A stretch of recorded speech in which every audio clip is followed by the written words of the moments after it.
to have the bollocks. Do you really want to go toe to toe with me on that? You've completely, like, what are we doing here? Levy isn't going anywhere. It's all down to timing, isn't it?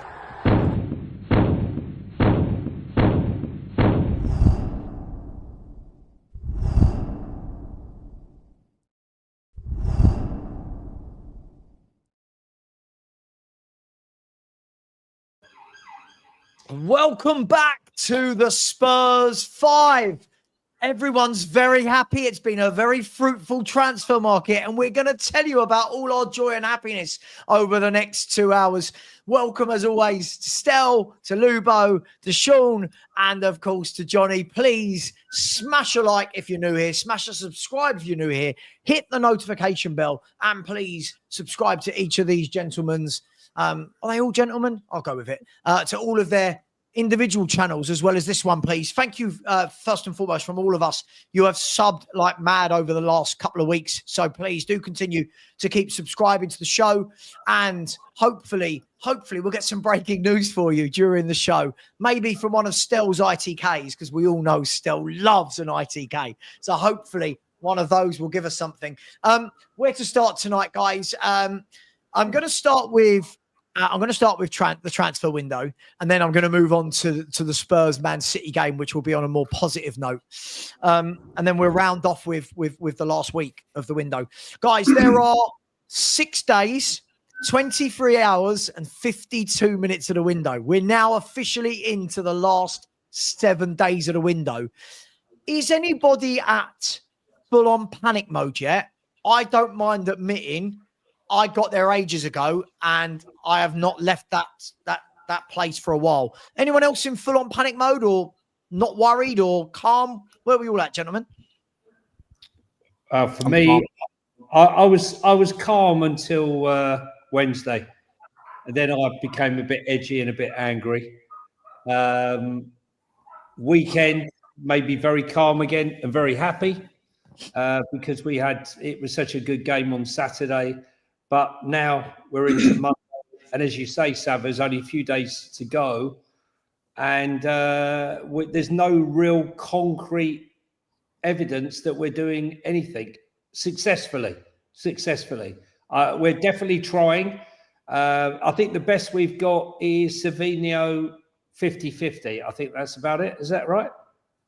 Yeah. Apparently so. So. Other than that, we're clutching at straws. Anyone else? Short and sweet. Yeah, Anyone else? I'm just going to wait and see. I'm a little bit bored of the Savio story. I've been saying it for ages. I think that Tottenham should have gone and spoken to them and said, here's our final number. You've got 24 hours. Take it or leave it. And if the answer is leave it, you walk away. Because I think we're going into Tuesday, and we had the conversation on Saturday, and apparently the ball's in their court or whatever. They're just going to round down the clock and let us down or embarrass us or whatever. So I think that, to me, I think that the Savio story, I was I was confident it could have happened, but the whole time I've had this sneaking, I've said it 1,000 times, had this inkling suspicion that there's revenge is a dish best served cold, and I think that the City are trying to get one over or trying to embarrass Levy or Tottenham generally, and so I think they should have essentially done like a take it or leave it. Here's our final offer. I don't know if they have or haven't. Obviously, what I've learned, what I've realised in the last 3 or 4 days is that the ITKs, as Stel said correctly, by the way, I've never in my life have I seen so many journalists that are supposed to be all ITK, all supposed to be trustworthy. All of them disagree with each other. All of them tell different stories. For what it's worth, I just did a video a little while ago about the reaction to that Hincapié story. The way that, first of all, Ali Gold came out and hushed it down very quickly. And then what followed from there was that John Cross, I think his name is, at the Mirror, who then came out. The language in that Mirror tweet was like, categorically, there is no contact, there is no need, there is no interest, there is no discussions, it's not happening. I was like, that kind of rings there's an old phrase, I think it's from Shakespeare. He doth protest too much. And it felt like a little bit like that was a narrative that the club have really got on board and tried to quieten it down. I think that there probably was some sort of interest, was some communication, and then immediately were told he's got no interest in you, he's going to go to Arsenal, and so wanted to silence the same or to sort of stop any kind of reaction that was similar to what happened on Wednesday. But overall, I'm like, I don't know where to go for ITKs anymore. I don't think any of them seem to be able to drop a consistent story. And I'm more inclined than ever to think that it's just this ecosystem that Stel was talking about, whereby it's just a lot of money that floats around in a very corrupt industry. And who knows who is using those agents or using those ITKs to push narratives. It doesn't necessarily have to be an agent or the club itself that wants the player. It could be third-party competitor clubs that are trying to disrupt and unsettle. So at this stage, I'm like I'm pretty over all of the stories. I just want to see something happen. I'm not going to listen to any of the ITKs. It doesn't mean I'm not going to bang out stories every time an ITK talks because, content's got content. But at the same time, I encourage everybody. That's going to be my first response. Like, hang on, Sean. What video? Are we just having a week off of Spurs talk show? No. Content's got a content, bro. Content's got a content. But me personally, I'm not going to listen to a word that I say. How about that? Is that all right? Is that fair enough? Yeah. I'm going to troll every one of your transfer videos from now on. Every one of them, I'm going to be in there trolling. And on Football Inc. Look, Lubo. Let me come to you. It's mad, isn't it? We have entered now the last 7 days. So all of this, be patient. The window's not shut yet. Don't be dramatic, Savva. Don't be negative. Aren't we now very, very justified in the panic that we've had for most of the transfer window for the state of where we are right now? Well, I heard a very interesting description of Spurs transfer windows a short while ago when I popped onto Dan's show for half an hour. And one of the guys was saying, like Fergie time was like the last few minutes of a match. Yeah. It was like coming towards the final whistle. And they described it, the transfer window, the last week of the transfer window, as Levy time.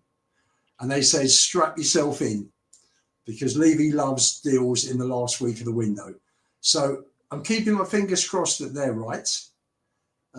If they're not, I think I've got to look at it and I've got to think. I mean, I'm hearing Savinho's 50-50. Aside from that, I don't hear of any interest elsewhere. I think, you hear about all the chat about Hincapi.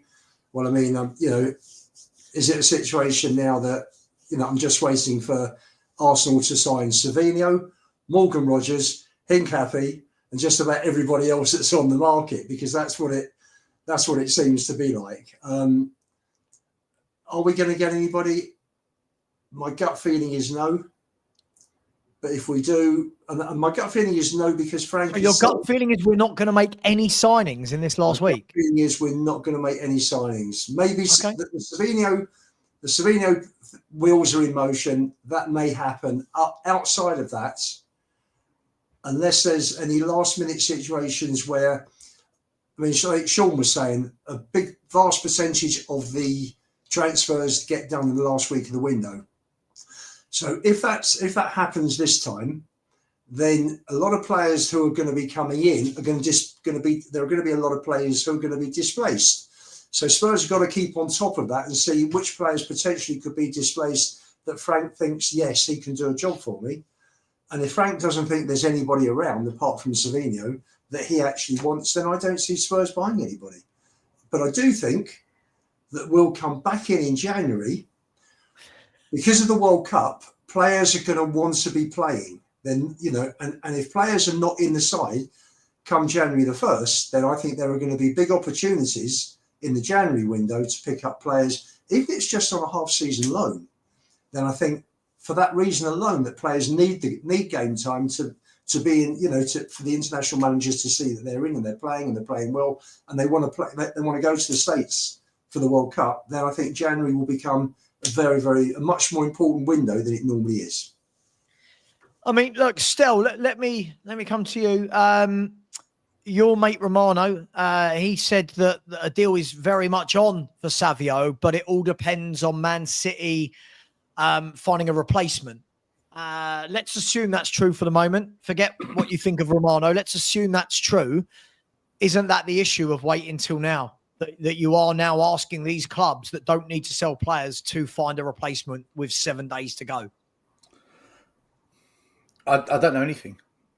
This is the whole point. We don't know anything. By the way, good evening, all the chat. Thank you for watching. Subscribe, like. Make sure you hit the notification bell. All the good stuff. Look, man, Savva, I'm just going to repeat what I've said for the last God knows how long.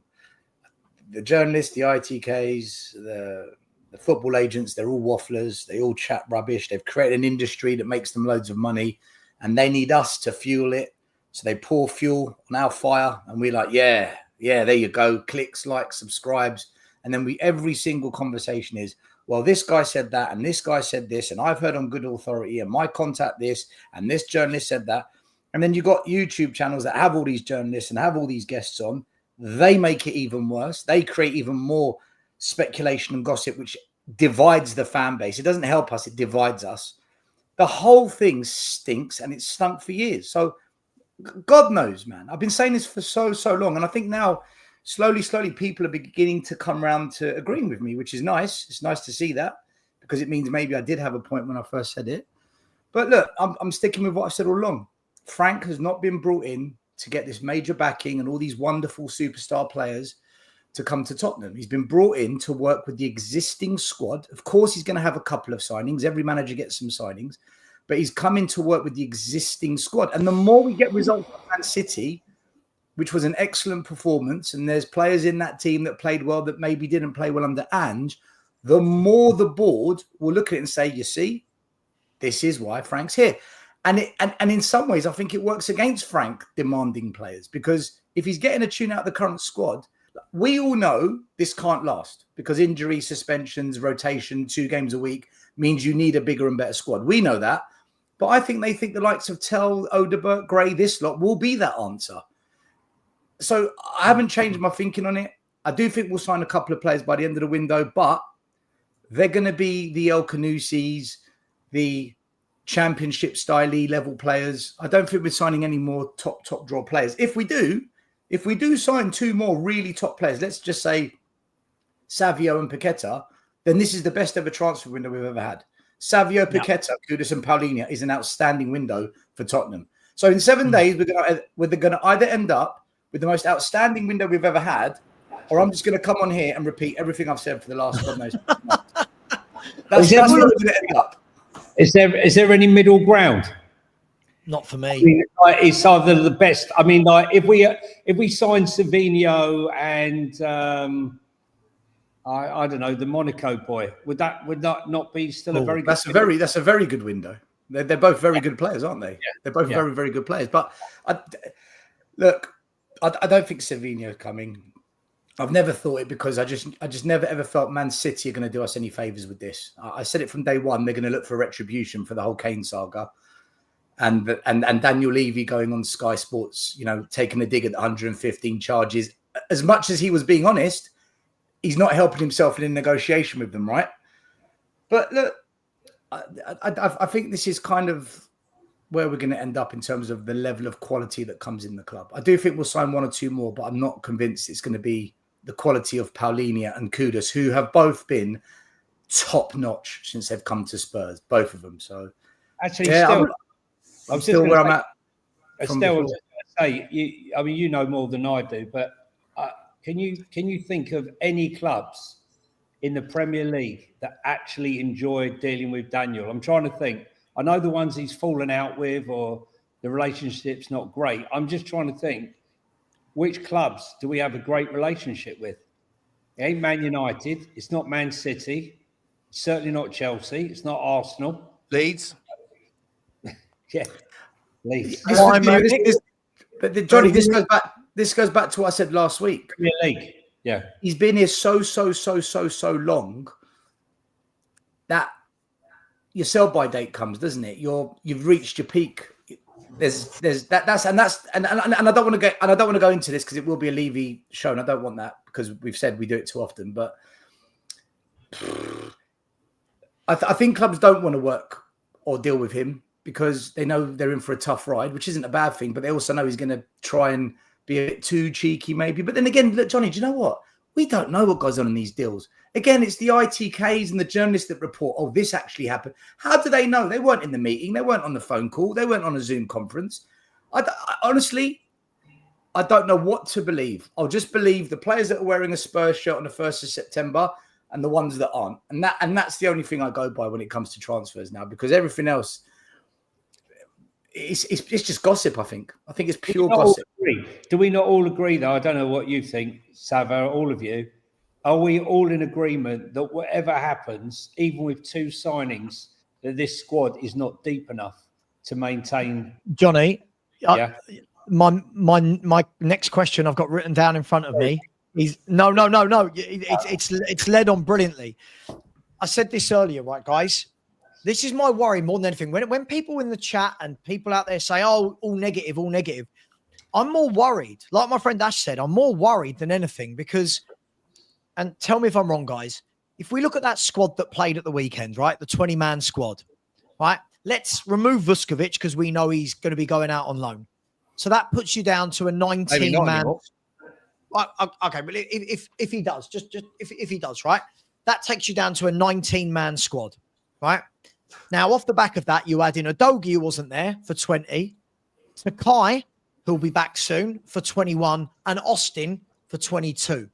That's on the proviso that Basuma, Hill, Solomon, and Vuskovic all exit, whether it's loans or sold, right? Is that a fair assumption, right? Yeah.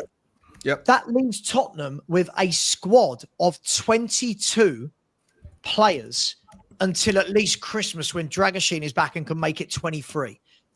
You cannot go into a year where you've got 4 competitions with a 22-man squad and most of that bench is kids. That is where I'm really, really frustrated about it, guys. Has anyone looked at it from that side? No, 100%. I completely agree with you. And I think I was having this conversation earlier with Stel, actually, when Stel made his debut on the Spurs talk show earlier on, believe it or not. It was very nice. Nice 15 minutes. I know, it broke the internet. People were messaging me going, "Have you seen Sean and Stel?" I was like, "Oh no!" But all the super chats stopped. Yeah, the super chats dried up. Well, the super chats were dry anyway because it's a Monday, Bank Holiday Monday. Everyone was out getting drunk. I wish I was with them. The situation with Polinia is an example, right? So I asked the question, and I think I said to Stel, same question to you, and I've asked it with Johnny, a few other people over the last few days. Name me one player. Who's the number 1 player that you don't want to see get down, take an injury, right? And then the chat was like, I don't want it to be Pape Sarr. Some people said Sarr. Some people said Vicario. Some people said Romero. Some people said Van der Ven. A lot of people said Polinia. A load of people said Kudus. And I was sitting there thinking, well, Vicario, or whatever. But apart from that, every single one of those is a reasonable answer. If you lose Van der Ven, who do you have coming on the left-hand side? Right? Don't know. Ben Davies. Right? Oh, Hincapi, yeah. Or Vuskovic, maybe. If you lose Romero, you lose your captain and you lose your confidence. If you lose Kudus, you lose your outlet and your driver. If you lose Polinia, you lose your 6. If you lose Sarr, you lose your engine. And at the moment, we don't really have anyone to replace any of those players that can really step in. And to me, the problem is that most of those positions we are not actively trying to recruit for. So the problem is, right, like let's just, for example, say Polinia goes down injured against Bournemouth. And then that's on Saturday. On Thursday, a couple of days' time, we've got the Champions League draw. The first away game is what? In about 4 or 5 weeks? 4 weeks? 3 weeks? Whatever. If we lose Polinia, we're going to go away to Real Madrid, for example, and have who? Who's going to play in the 6? Archie Gray? Lubo's boy. No, but that's a terrifying prospect, but we are not even looking for another midfielder in that role. So you're either going to have to shoehorn Bentancur back into that position. And I know a lot of you think that Bentancur did really well. And I didn't. I don't think he's good enough as a defensive midfielder. I think that Bentancur was better when he had Basuma behind him.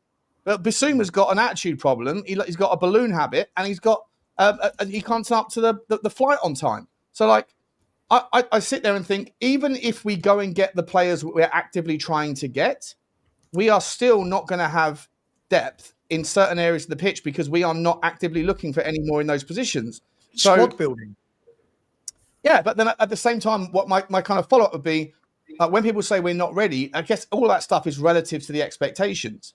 Right? What is it that we are expecting? If the fans are saying we're 6 good players away from being ready, is that being ready for a title challenge? Is that being ready for a deep run in the cups? Is that being ready for a Champions League semi-final? Like, what is it that we are expecting from this year, even if we finish in the next 7 days with an absolute like monster last 7 days where we get rid of some of those players and we bring in Savino, we bring in Paqueta, we bring in a left back? What is it that the expectations are supposed to be? Because when we say that we're not ready, you have to say we're not ready relative to expectations. And I just want to understand what the expectations are.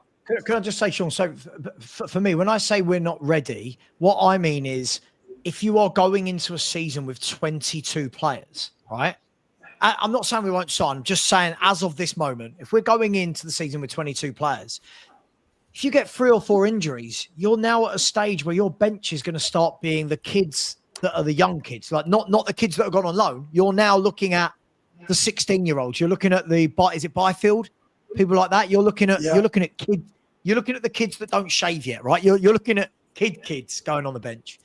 Surely Tottenham can't be looking at this, Sean, surely going, that squad is big enough. Forget the quality for the moment. The squad size has just dwindled and dwindled and dwindled.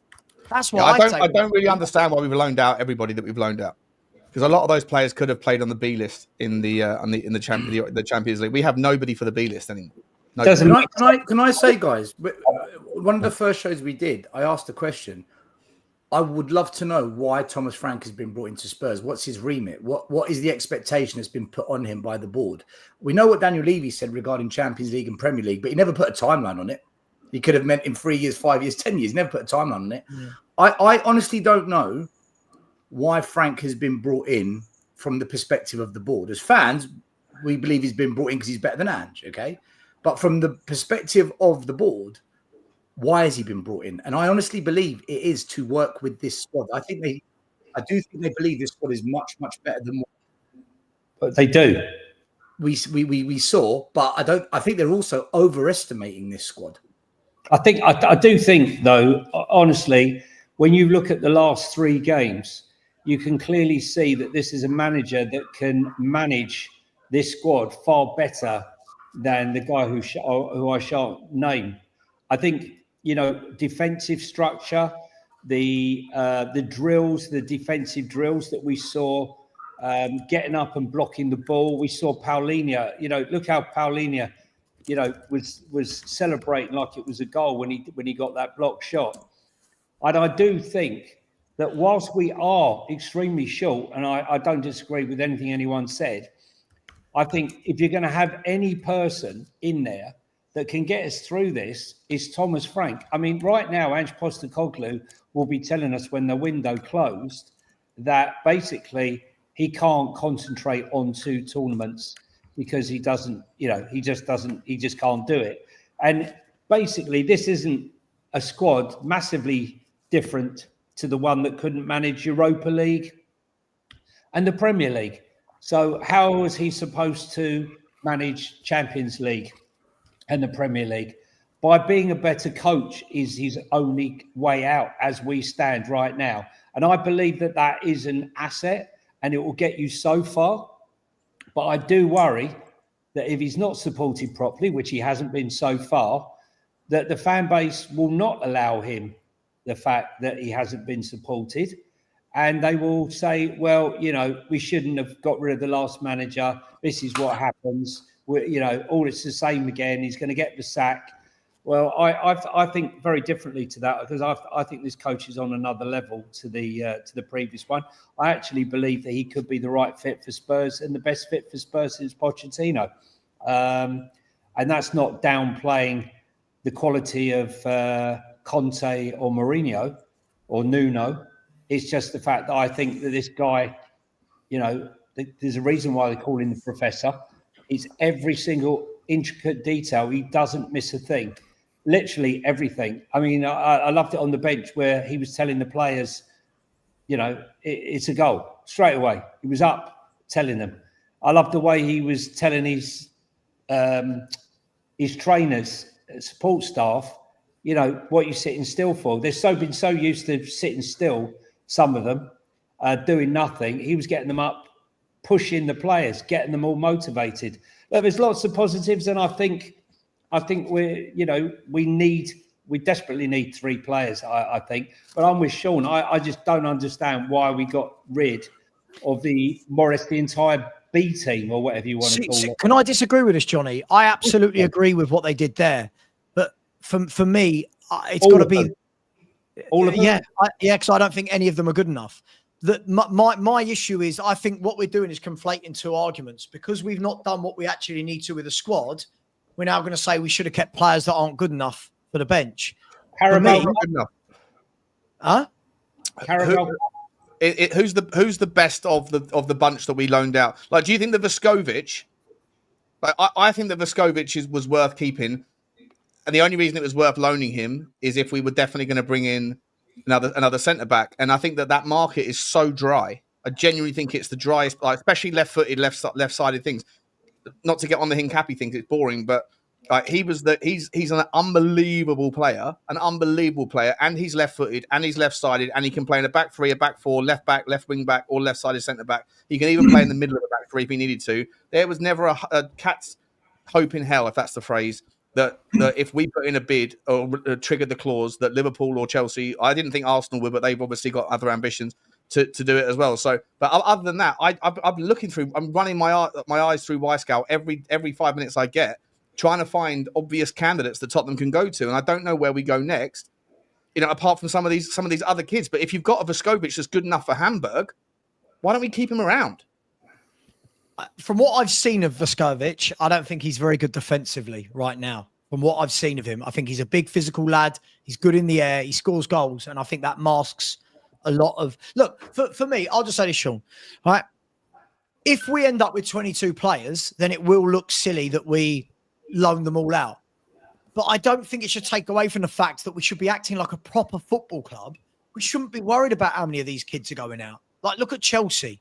Right? Chelsea will loan out all their kids, right? Because they will add to the squad. Like, look at Nottingham Forest. Nottingham Forest have got back into Europe for the first time in 30 years, maybe? Right? Nottingham Forest have gone and signed like 9 to 10 new players this summer to bulk out their squad and give them options. Now, I'm not saying we should have gone for all of the players Forest went for, because it's all relative to the club. It's all relative to the competition you're in. But right now, Tottenham Hotspur should be sitting there with 5 or 6 brand new signings that are all ready to play in the Premier League. And right now, we shouldn't be sitting here worried about Vescovic. We should be sitting here going, like, look at... Isn't that another one, Savva? Like, what a head scratch? Sorry to interrupt, just quickly. Isn't it another head scratch why you go and sign a Kota Takai that's out for 3 months? No, what's that about? Mate, absolutely. I was going to say, look at Aaron De Winter, right? Look at De Winter. Coney De Winter. Who's Aaron Winter? I'm thinking of Aaron Winter, the old Dutch right back. Don't I remember him? Look at Coney De Winter, right?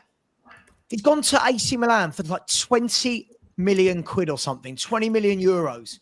Can play fullback, centre half, strong, powerful, can step into midfield as well.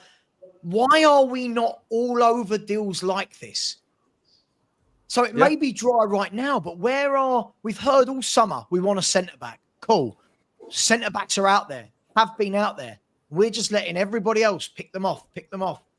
Lubo, let me come to you, mate. As I said, the 22-man squad, that's 2 or 3 injuries away from us not having a bench for the Champions League.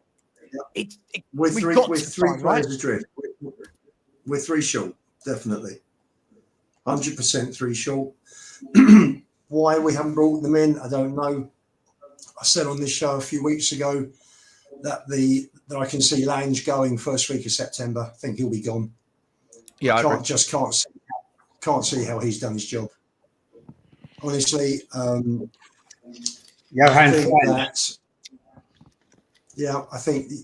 think things will, in terms of expectations for the season, I think we'll be able to 7 days from now, when we're on this show and the transfer window has just closed a couple of hours ago, I think we'll be in a position then to look and see where we think we're going to finish. If we don't buy anybody now, then I think we're looking at top 8, possible long-running cups based on draws and player availability. That's going to be a bit of a lottery. I think Frank will, You'll see more of Graham Bergvall playing in midfield, giving Palini and Bentancur a rest, like he did against Burnley, just to save legs because he knows he's got a small squad. You'll see Udogie come in for Spence. You'll see Basuma in if Basuma stays. Maybe Danso will have a run in 1 or 2 games. Davis will come in for Van der Ven, and he will juggle around as best he can. And as we say, didn't Thomas Frank ask for a small squad though? Didn't he say, "I don't want a big squad"? I think he needs. I think what we've got, Sean, doesn't represent a small squad. I think it represents lower than a small squad, less than a small squad, rather. No, I hear you. But Thomas Frank did say, didn't he, that he did say, "I don't want a big squad. It's too hard to keep them all happy." Yes, but at the moment, if he gets a few injuries, you haven't even got a full subs bench, have you? No, isn't there a difference between a big squad and just completing a squad? Like at the moment, we're back to Hill, Solomon, and Basuma in a week's time. Let that sink in, guys. We're back to Hill, Solomon, and Basuma in a week's time on our bench. Hill Messi. Do you know? I think we should have done. I think we should have. We still need a couple of players. We all agree on that. I think we shouldn't have sent out so many players. Frank should have held back 5 or 6 or 4, whatever, of the ones he feels have got the most quality at the moment. He's a good coach. Well, coach, you got half a year, coach them. And then when we get to January, say to yourself, right, I've spent 6 months working with you, 6 months coaching you with the squad. I think I can now integrate you, or you need a loan. But at least give yourself a chance to coach them for 6 months, to make a real concrete decision yourself. I think the club have forced the issue. To send these players out. Do you think? If you're a good coach, you want to work with them a little bit to make your own mind. Stel, we talked about this last week. Isn't the difficult thing here for Frank is that half the squad he's got left anyway are kids like Bergvall, Gray, Sarr, Kinski, Tell, Odeber. He's got to worry. You keep saying about coaching. He's got to coach the first team kids, let alone the kids. Sure, but if we draw Rochdale in the cup, you know what? I'll rest a couple of these players and I'll actually play that second string squad in those games. He can't do that now. He can't do that. He's going to have to play some of the decent players. So I just think he should have kept some behind. Who would you have kept? Because I don't think any of them that have gone are good enough. I don't think any of them. Not one. Savva, the point is, Frank needs to make that decision. I think he should have just kept a few and just let them work with him. Like, look, as a coach, I want to work with you. I want to work with you, and then I'll make up my own mind after you've spent time with me, my way. And then in 6 months' time, I know exactly where you're at. I can make that assessment and say, right. Didn't Mikey Moore force the loan though? Or didn't his family say like, come on, need to get some minutes. You need to get some minutes away. Like get the guy because he spent last year like basically wasting a year of his life. Pretty much. They forced the loan. Yeah, 100%. He hasn't had a chance yet because he's only been here a short space of time. He's had no time to get to know them. Like the most important thing when you coach is to get to know the personality, because once you know the personality, you can work on the psychology and get the best out of them with your coaching to improve the technical, the decision making, and whatnot. He hasn't had the time to do that yet, Frank, because he's only been here a short space of time. Look, I don't know what's going on behind the scenes. Maybe he was thrown into the situation where he said, you know what, I haven't got time for it because I need to hit the ground running and I need to get results ASAP. Otherwise, I'll be sacked come May. I ain't got time for this. Well, if that's the case, shut down the academy. Shut it down. But I think he should have kept just a few behind to work with them. Look, Savva, you asked me who you think he should have kept behind. Look, personally, I think he should have kept Vuskovic. I think he hasn't gone yet. He hasn't gone yet. Yeah, he hasn't gone yet. Well, hopefully he doesn't go then. I think he should have kept Mikey Moore. But again, if Mikey Moore's forced it, then fair play. He's forced the issue. And I also think Lancashire, I would have had him just around to work with Frank. But look, to let them all go, I don't know any club that lets all of them go. You've got Mason Melia coming in January, who's been looking very impressive. Yes, the Irish League, but he's a bit of a unit. He's a man. He's a man in an 18-year-old's body. 100%. And he's like bullying kids of his own. Well, bullying men as a kid. Can I ask you guys a question, right? If you don't mind, Sav. Sorry to know you're hosting. No, right go for it, now, where we are right now, right? I asked this question again on the video I did, and I'd love to get your take, and I'd love to get the comments as well. Take on this one. If Thomas Frank, who said a couple of weeks ago, I don't just want anybody, I want the right people, and if the right people aren't available, I'd rather wait. Now, putting aside that he might have thought that Hincapi was the right guy, he might have thought Eze was the right guy, he might have thought Gibbs White was the right guy, and we didn't get them. From where we are now going forward into the last 6-7 days, if Lang or Vinay or Paratici or whoever it is, Rob McKenzie, if he's still there, whatever, if they're sitting down going, how about this guy? How about this guy? How about this guy? If Thomas Frank doesn't want any of them, would you guys be okay with Thomas Frank and the club saying, you know what, there's nothing available that we're interested in right now, and rather than signing players just to fill the numbers that end up becoming deadwood after the fact, let's just stick with what we've got and we'll go again and we'll try again in January, knowing that we have probably best part of 150, 160 million quid in the war chest. Obviously, January is a very difficult, very, very difficult window. And with our owners or our negotiation style, it's always problematic and drawn out. I hear you and all those things. But would you be okay if the club said, there's no one available right now that we think that is worth the money we have to pay, therefore we'll wait? Or do you think that would be just a disaster? I don't want crap players at Spurs. No, absolutely. Sean, I think I would want to wait. I would drop my expectations for this season, but I would understand where the team are, where Frank is, where the club are. There's no point in him bringing in players just for the sake of it, just to make up numbers. That's absolutely pointless. He's got to bring in players that he believes are going to make a major contribution to the team over the next few years. So for me, we made 2 terrific signings. You asked yesterday, was it? We were talking about comparing the squads from this season to last season. We're poorer creatively, we're better defensively, and the plus is that Kudos as a player is much better than some would have been this season. So we're up, although numbers wise we're level, we're up in terms of there is some progression, because Kudos will make more. You wouldn't have seen Sonny. I haven't seen Sonny for the last couple of years put in performances like Kudos has in the last 3 years. So for me, Kudos is a plus over Son. Paulinho, absolutely superb. We needed a 6 desperately. I think we need 2. I think we need another one. Yeah, we probably do. We should have got Douglas Luiz. He's gone to Forest. Should have got both. He should have got both. 100%. We should have got both. Yep. Do you know what? That's why right now I would hijack any attempt Palace are making for Conor Gallagher. I'm not saying he's a number 6, right? Yeah, not a bad shout. But I take him on 100%. Think what that boy gives you. He's never ever injured, and he can play in any number of positions. He can play in all the positions in midfield. He tackles well. He passes well. He scores goals. He gets assists. He's a leader.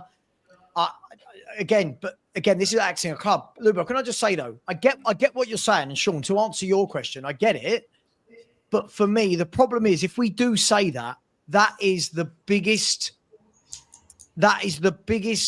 We'd be admitting defeat. And what I mean by that is this would be the biggest telltale sign that we have had an absolute stinker of a summer. If we have to say, let's not buy anyone because we can't find the right quality. This is every recruitment team builds up to the transfer window. Every recruitment team then has the whole of the summer to pivot from this player to that player. If we end up with no one from this moment onwards, I will say this has been the worst window we've ever had. Now, in relative terms, I know it won't. I'll tell you why I say that. Okay, but hang on. You're all shaking your head. Let me give you my reason. No, I was shaking my head at the TV. Sorry. I just saw the tackle. Sorry. I was shaking my head at the comment, to be honest. Go on, carry on. I know you were. Right? The reason why I was set to be the worst is because we snuck in through the back door last year to get Champions League football, having finished 17th with 22 defeats, right? We know that players in this squad are injury prone, right? So if we then get Champions League football with that revenue, we knew that Sonny was going. We've known for ages now that Maddison's out. We've known for ages that Kulu's out. We've known for ages that Radu Dragoson's out. In relative terms for me, this would be the worst window because we've had 3 months to go and get 5 or 6 senior players for a Champions League campaign and haven't. You can get away with it last year. You can get away with it in the Europa League. Most of the teams you're playing aren't very good. We're now in the Champions League. So, you know what's kiboshed all that? And I agree with you. We should be coming in with 5 new players. All 11, or if you're not an 11, you're like a Danso where you're like a 12. You know, you're not a backup. You're actually part of, you know, you're competing, genuinely competing.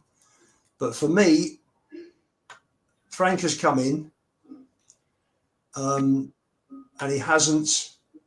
Guys, hello. Everyone's watching the TV here.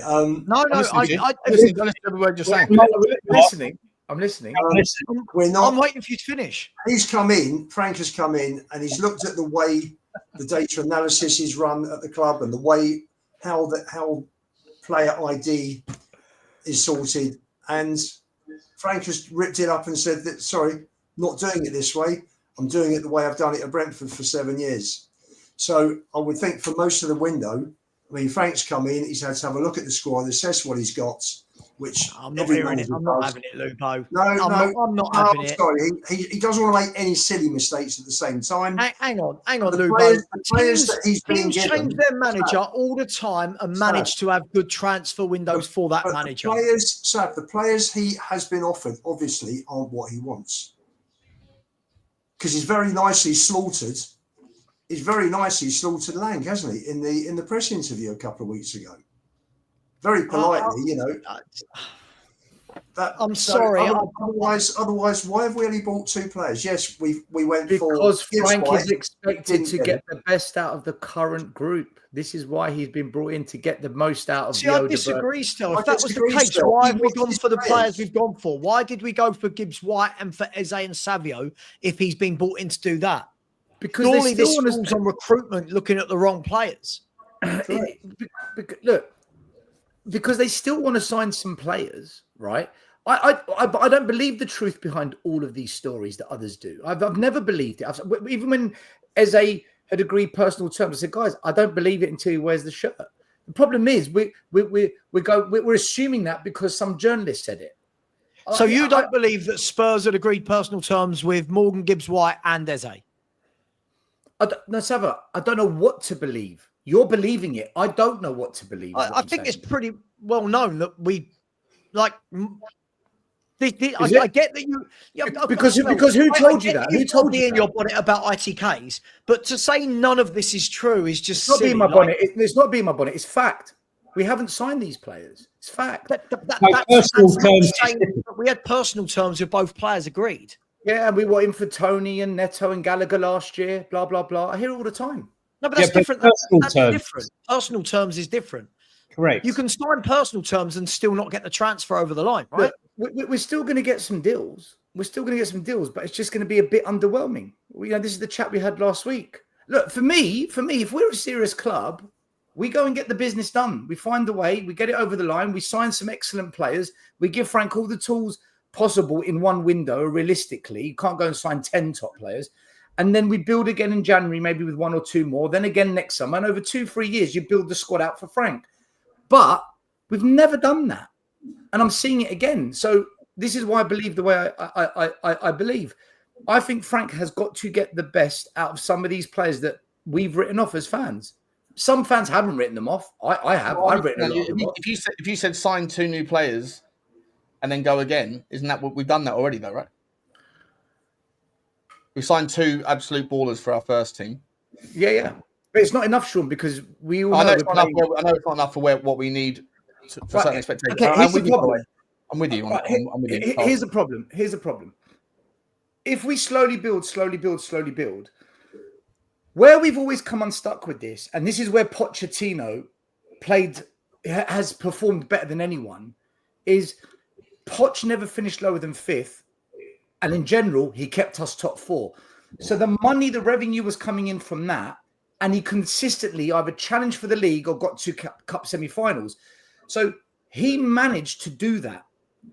Now it's harder than ever because the competition is harder, and you've got the likes of the Brightons and Newcastles, the Villas that have risen.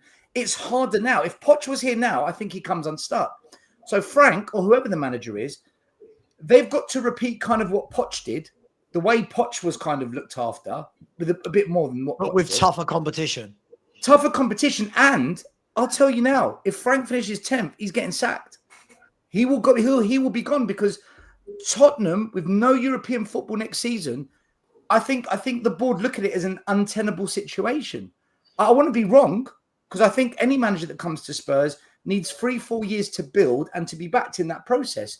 But the way we're going now is what we want as fans, I don't think we're going to get. And if Frank goes down the road of I only want to play at this club because they want to be here and because it works for my system, he's absolutely right to say that. But he's going to shoot himself in the foot as well because we don't have the squad for that. It's a catch-22. As it stands now, I think the season unravels at some point. At some point, it will unravel. I agree. I mean, when we get the solution is back Frank. That's the solution. Back the manager. I mean, right? I think I'll predict what I think is going to happen, and this is me predicting as of today, not if we go and sign 3 or 4 quality players in the last week. 3 or 4. I said, guys, in 6 days. We should be happy. I'm telling a funny, aren't I? Telling a funny. Right. My prediction is this. I think we'll start like house on fire, like we have. I think we'll, in the first 10 games of the season, I think we'll do very, very well. And then I think what's going to happen is as we get more into the 2 games a week, as we start to get 2 or 3 injuries, I think we will slowly but surely, I don't think we'll tumble down the table like we did under Range because I think that Frank's teams won't get hammered. But I do think we will start to see a drop-off because we're going to be running players like Bentancur, Paulinho, Kudus. They're going to be running to the ground. They're going to be running to the ground because we've got nobody to replace them. Look at the subs we made the other day. You've got kids coming off the bench. Bergvall and Odeberg. Unproven kids are coming off the bench as the first subs. First subs are unproven kids. So that's going to catch up with us, guys. It really will catch up with us. That's just my opinion. I don't know. I think if Paulinho gets a long-term injury or 2-3 month injury, I think we're in trouble anyway. I think Paulinho has been an outstanding player for us already. Stand out for me. That's why when you look at Arsenal, everyone's going, well, why are Arsenal signing this one? Why are Arsenal signing that one? They've already got this. They've already got that. It's because it's depth. Their strength in depth is frightening. Look, Saka went off. Odegaard went off. Didn't make a slightest bit of difference. And even the guys that were still there. I mean, forget all the players they bought, Nawani and Dowman. That's Dowman. I mean, Dowman, I think is up there with Yamin Lamau, in my opinion. I've not seen anything like that kid in a long time. See, Johnny, when I watch him compared to our kids that we've sent out on loan, it's night and day. Yeah, he's night and day to everybody. Mate. I know. But and Lewis Skelly and Waneri, like that, I just think that there's levels. Well, there's levels. Well, Nwaneri is probably the best kid Arsenal have produced for many, many years. And look how many kids they've produced. And then Bauman comes along and just wipes them off the floor. My point is, even allowing for all those kids that are coming through to supplement the squad, they've still signed Mascara, right? Mascara, the left-sided player, really good. Noni, right? You can say what you like about Noni, but he'll do a job for them. Goykarez, Norgard. I mean, listen, it's the depth is Zubamendi. Yeah, even the goalkeepers, Johnny, even their first 2 choice goalkeepers are both Premier League number 1s. But to be fair, they've spent £1 billion and Arteta's had 6 years. But I'm just saying they've spent nearly 250 million in this window and they mean business. And let's be honest, Arteta said, I think it was in February, March, we're going to spend big in the summer. He made the statement and then they didn't really expect Liverpool to sneak up and spend what they did, and Chelsea to sign 47 players and buy 47 players and sell 53. but they have the best squad. I don't think there's any doubt right now that they have the strongest squad, in my opinion, defensively and in midfield strength and depth. But we have not taken a leaf out of their book. And I love this club, but one club has the ambition to win the title. No two ways about it, no question about it. And one is just trying to get by and move to the end of the transfer window. There's no intent. There's no winner's intent that I can see right now. Yeah, we tried hard, but we didn't quite make it. It's not good enough. It's not. Do you know what? The problem is, right, is that we're making out like all of the links that we've been linked with have been chalked off one by one.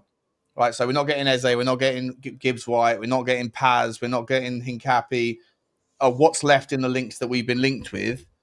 El Canous or the guy from Monaco. But there's so many other players out there that still have yet to move clubs that are still like. I mean, Aston Villa are about to make a move on Marco Asensio from PSG. Isn't he exactly what we need? 100%. 100%. We mentioned it, and Aston Villa can't buy a player right now because they're cop blocked by their PSR thing. So, but does Frank want him, Sean? We don't know. Well, okay, and that's the question. That's why I was asking the question. Like, if Frank doesn't want players and he sits there and looks, are you going to be okay with the idea that we don't buy any because Frank doesn't want what's being offered? But it's not like there's not fantastic players out there. I saw someone in the comment a minute ago saying, "What about Alamola Lookman?" I mean, we've all been talking about Lookman all summer. Yeah. For me, I think that the guy he's cheap. He's versatile. He's homegrown. He offers you the outlet. He offers you the output. But for whatever reason, Tottenham aren't linked with him. So like, I don't understand why. But then I'm not Thomas Frank, and I'd rather Thomas Frank get what he wants rather than the club listening to the whims of the fan base, because the fan base don't know what they want. I'll say it again. I said it on my show this morning, and maybe Savva heard me say it and think, Sean, you can check the tape. I never wanted Matisse Tel, and that's fair enough. If you were consistent, then fine. But I remember the general vibe.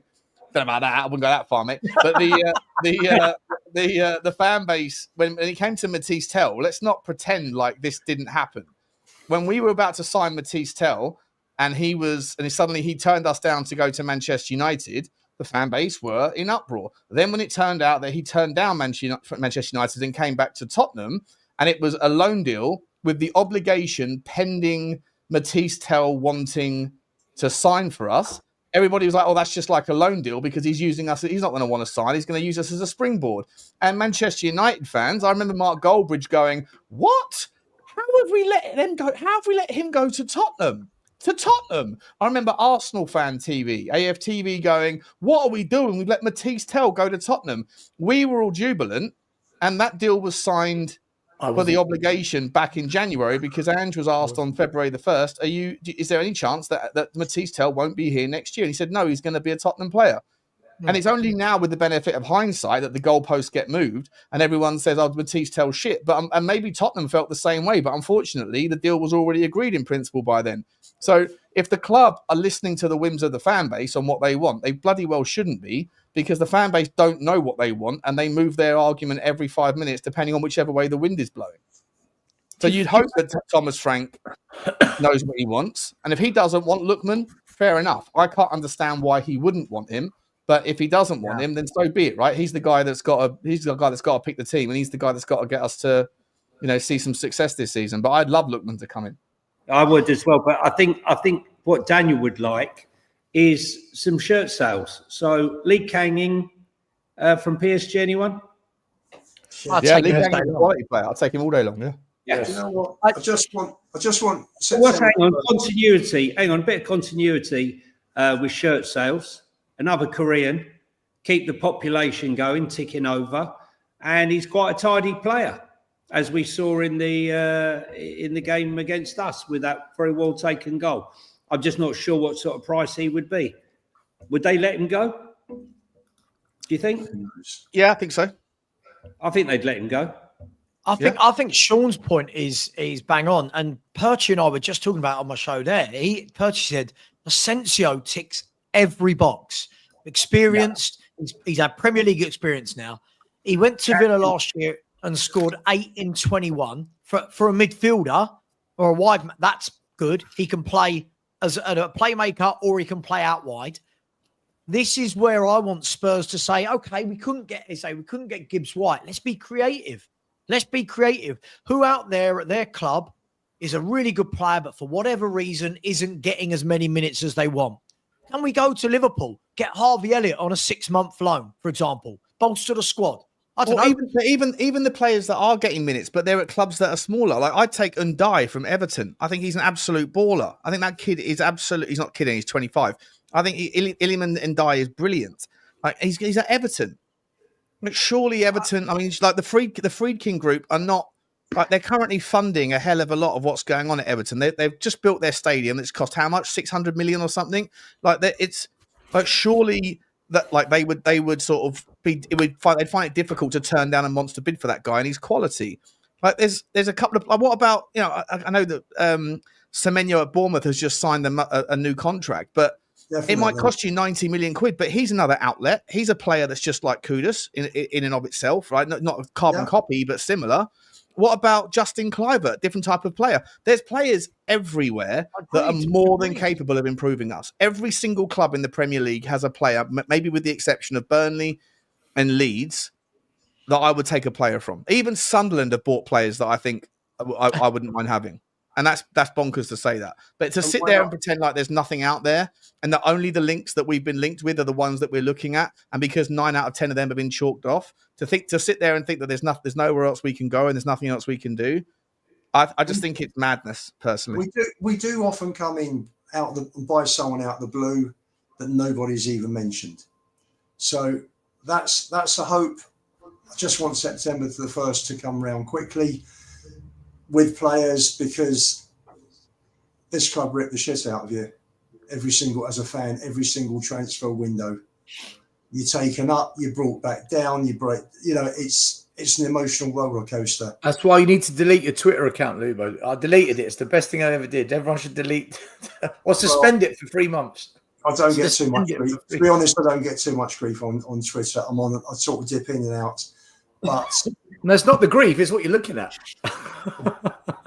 But why are we not looking at these players? Why are we not making? We might be. We don't know, right? We might be. We might be. Would you be surprised if you woke up on Wednesday morning and heard Lookman's coming for a medical? I wouldn't. I'd be like, I wouldn't be surprised. You weren't expecting that. There was no noise. There was no rumors about it. Just bang, like Kudus was. Just bang out of nowhere. The thing is about Lookman is he offers us the situation.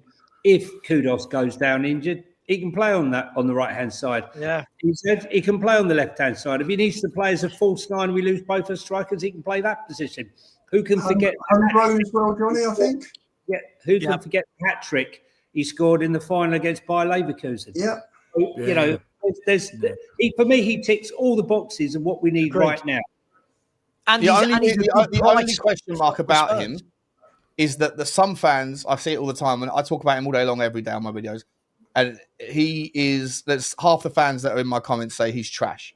Yeah, exactly. And I'm like, if you think he's trash because of his time in Atalanta, then I fundamentally disagree with you. If you have concerns about whether he's proven, he isn't, because he didn't do very well at Leicester, at Everton, or at Charlton when he was younger. But that was years ago. And so the question mark is, has he gone away, improved, strengthened, bulked up, grown, matured, experienced playing in big games, all those things, and then proven himself, and now has the wind in his sails of being a Europa League champion, scoring a hat-trick in the big game, the confidence that's in his chest? All of those things, to me, make the risk of whether or not he was just the right horse for the right course in Italian football versus whether or not he can come back and level up again here. I think you've seen more than enough to think it's worth a punt. There's plenty of players, I think we spoke about this last Thursday, there's plenty of players that when they were younger, they didn't make it in the Premier League, and then they went overseas, and then they leveled up, and then they come back, and then they smashed it out of the park. Salah was one of them, right? De Bruyne was another one of them. There's loads and loads of players that when they started out in the Premier League, they weren't great, and then they went overseas, came back, and then they became the players that they are. So I'd love it, but for whatever reason, the club at the moment, at least, are not being linked with him too heavily. Got a net spend this year of 44 million. It's not through desire, though, is it, mate? Let's be honest. We've tried. No, well, there's at the end of the day, I suppose, Sean. Although the club, for me, have shown more ambition in this window in terms of the quality of players that they're going for than they have done for some time, and I will give them that. It's about getting him over the line, isn't it? Yeah, I know, but what my point is like it's not like we're not sitting there penny. Well, I mean, you could make the argument that maybe we are being weird in the way we approach Gibbs White, but the intention was to sign Gibbs White. We thought there was 60 million allocated there. It didn't happen. We tried to get Eze done. 60 million there allocated didn't happen. You know, there's probably 3 or 4 other players as well that we tried to pay 70 million quid according to Romano. We don't know whether he's full of shit or not anymore, but we apparently paid 70 million euros or tried to bid 70 million euros for another 21-year-old. And let's be honest, Nico Paz is not a 70 million euro player yet. And by the way, Savinho is definitely not an 80 million euro player, 70 million pound player. It's madness numbers that we're willing to pay to get some of these done. So to sit there and think that Tottenham are penny pinching right now is not. If I'm honest, Tottenham are going from the sublime to the ridiculous in the amount of money that they're willing to pay for unproven talent. Oh, look at Strand Larson, £50 million bid rejected. He ain't worth 50 million. Yeah, but the thing is haven't you noticed every football fan says this about every player? He's not worth this. He's not worth that. They're worth whatever the selling club want.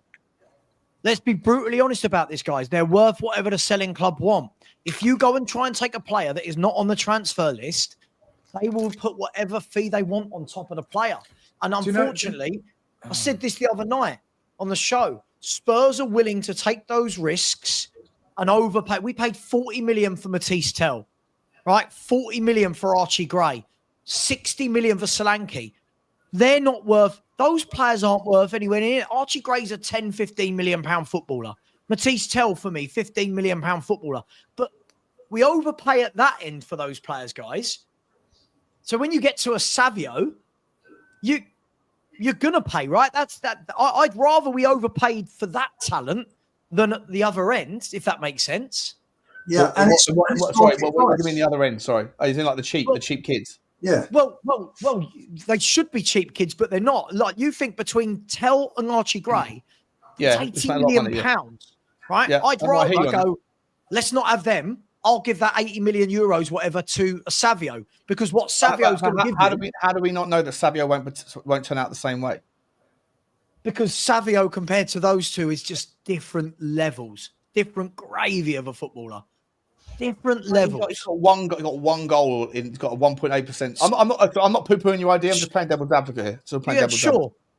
If we just look at that one goal, fine. But then we look at Kudus. All I heard from so many Spurs fans this window was, he didn't have a good year for West Ham. He only got 3 goals or whatever it was. Now we're all sitting there going, if Kudus gets down injured, of course. The thing is, I'd love a Savio. Are we not guilty of? Are we not guilty of saying once we've made the trade, like Solanke, Richarlison, Tell, Gray, Lo Celso, all of these players, we overpaid Sissoko. We overpaid, and once we saw them in a Tottenham shirt and they didn't quite hit it, then it was we massively overpaid for these players. I'm saying right now we are massively overpaying for Savio if we get him. I don't care. I'm at the point I don't care. But the argument will be if he doesn't bang in 10 goals and up his output levels, the argument could easily be in a year's time we massively overpaid for that player. And you might not be saying it's that because you're consistent. Sure, but Sean, this is very different. What you've just said there, this is very different. This is a guy that we've seen play for Brazil, Man City, and get in La Liga Team of the Year. This isn't a kid who's done nothing like Tell. This isn't Archie Gray who was playing in the Championship. This is a boy that's played 2 years in the 2 best leagues, arguably, in the world. One of those years absolutely smashed it. By the way, what price is too much then? What price is too much? At the moment, nothing. At the moment, nothing. You pay £100 million for him. Listen, I think if we're going to that level, we know Spurs aren't going to do it. Sean, Savva, can I say, if Daniel Levy drops 70 million quid, 65 million quid for Savio right now, I'm congratulating him. Fair play. You've gone and got a proper talented footballer who's in the Brazil team, right? Played for Man City. But if Man City reject £70 million and 75 million and 80 million, at some point, Tottenham have to draw the line, right? At some point, have to draw the line. Is all I'm saying. Of course. But this is what happens when you go this late in the window. Hold on a minute. Right. Last week, I tried to put forward the argument that it's going to be difficult to drop Johnson if he keeps scoring goals. Right? I'm no fan of Johnson, but he keeps scoring goals. It's going to be hard to just drop him. And the argument both of you, Savva and Sean, put to me, and you brought up all the graphs and the stats. Look at his passing, look at his creativity, look at his dribbling, look at everything was through the charts except for Brennan Johnson. No, for Savio. For Savio, yeah. Everything except for goal scoring was through the charts. And when you compared Savio to Brennan Johnson, it was like, well, Johnson scores goals, Savio does everything else. Yeah. So, and the argument that was put to me was, by having Savio, think how much he'll create for everyone else. So sure, we've got to pay big for someone like that, because other than Kudus, no one else does that. Like nobody. No, I hear you. By the way, I'm not sitting here saying I don't want Savio, and I'm certainly not in the position right now where I give a shit whether we pay 80 or 70. I'm just saying that from the club's perspective, and it's got just playing devil's advocate for the purpose of a conversation here. But like to chew over the fat, you have to sit there and think at some point you're going to overpay. I think you're already getting to that where you're talking about a club record signing for a 21-year-old. I don't necessarily disagree that he's done a lot to justify it. He's got a lot of hype about him, and he looks like a flashy player. My argument, though, is at some point you're overpaying for that, and at some point that's going to mean that you don't have enough money for someone else in the future. And that's not going to satisfy anyone, because right now we're in this kind of. No, I agree with that. The zeitgeist is all around kind of. The zeitgeist right now is all around just fucking get anyone. But what I would say for me is, Savio is a certain type of player, like an Odebear, like a Tell, just a much more amped up version of them that are nimble, tricky, creative, take players on. But I still I said it on my stream earlier. I think my number one, if you gave me right now Savio for 75 million euros or Ademola Lookman for 60, I'm picking Lookman. And the reason why is because, again, to your point, Savva, I'm going to be consistent here. Like, I think that Kudus has been such a revelation, and he gives us such an outlet. But it's not just an outlet like a Richie outlet or like a typical old school number 9 who can win the ball back with his head. He takes the ball down on his chest, and then he turns and runs, and he's difficult to take the ball off, and he's got that drive, that ambition. If Kudus goes down, having Savio on the left and having Brennan Johnson on the right, you don't get to play that style of football.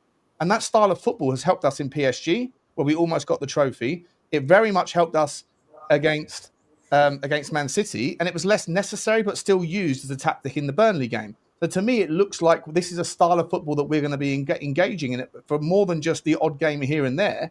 It's going to be like an ever-present part of our tactic. If Kudus goes down injured, that whole tactic disappears. If you have Ademola Lookman, then if they want to play them together, unbelievable amount of outlet, especially with Richarlison that's creating that chemistry. But if Kudus does go down, you have someone else to step in and do the same job. If Kudus goes down and you've got Savio, Richarlison, and Johnson, you don't have that same option. You have to tweak your entire style of play.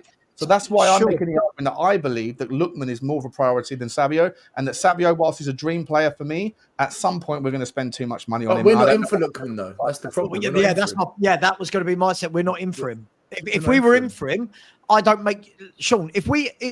Like Stel said, if we wake up tomorrow morning and we go, all right, Spurs have signed Lookman, I'm not going to complain. I'm not sitting here complaining. If we were in for both, who would you rather? Savio, because he's young but got the experience. There's a difference for me between being young with no experience and being young with experience, right? And I think what you get from him, I think that he's levels above Lookman in terms of quality-wise. Got to remember as well, it's only last year that he didn't get goals. In the previous seasons as a player, he scored a lot of goals. So, and in the previous seasons, he was playing on the left wing, not the right wing. Previous seasons as well, he was not playing for Man City, where Man City have everyone who put 10 men behind the ball against them. Very different for a winger playing in Man City's team, because they don't have a lot of grass to run into. I think in Spurs, a bit more of a transition. I think Savio would be frightening running at teams from the halfway line. Him on the left, Kudus on the right. But look, it's not my money. It's not my money. At the end of the day, I don't want to be a fan that worries about how much did we pay for him, and him if they're quality. What pisses me off is when you look at all of the forward players, how much between Brennan Johnson, Solanke, Richarlison, Odebert, Tell, when you look how much money we spent across that 5 for such little quality, it's mad. We always overpay for those players, but we won't overpay for genuine quality. That's what frustrates the life out of me. Just to throw in there, just for shits and giggles, Richarlison has actually been involved in every single goal we've scored this season, all 5 of them. And if you give Savinho, put him out on that left-hand side with him or Solanke, I think we'll score a lot more goals. I think we'll be a threat for everybody, because between Kudos and Savinho, they'll be ripping players inside, turning them inside and out. Yep. And if you actually get yourself a proper 10, the holes and gaps for the strikers and the midfielders to run into, it's going to create all sorts. Do you know what? If we sign Savinho and a proper 10 and we've got Kudos on the right, I'm going to be so pissed off we didn't do this when Kane was here, because we'd absolutely rinse it. Imagine Kane in that team as well. Well, actually, no, Lubo thinks Kane's coming back next year. So if we wait one more year, we'll have Kane back. God, more Kane talk. Sorry, Sean, you wanted me to bring this up. When you've done this, Sean, when you've done this, can you just hand back to me? I've got to do some super chats. And before Sean goes, please, people, there are just under 1,700 of you in here, which is phenomenal, but 437 likes, which is definitely not phenomenal. Can we please at least get that to half and half? 1,000 likes target. Yeah, let's get that to 1,000, please. Sorry, off you go. Just super quick. Oh wow, Newcastle just scored one back.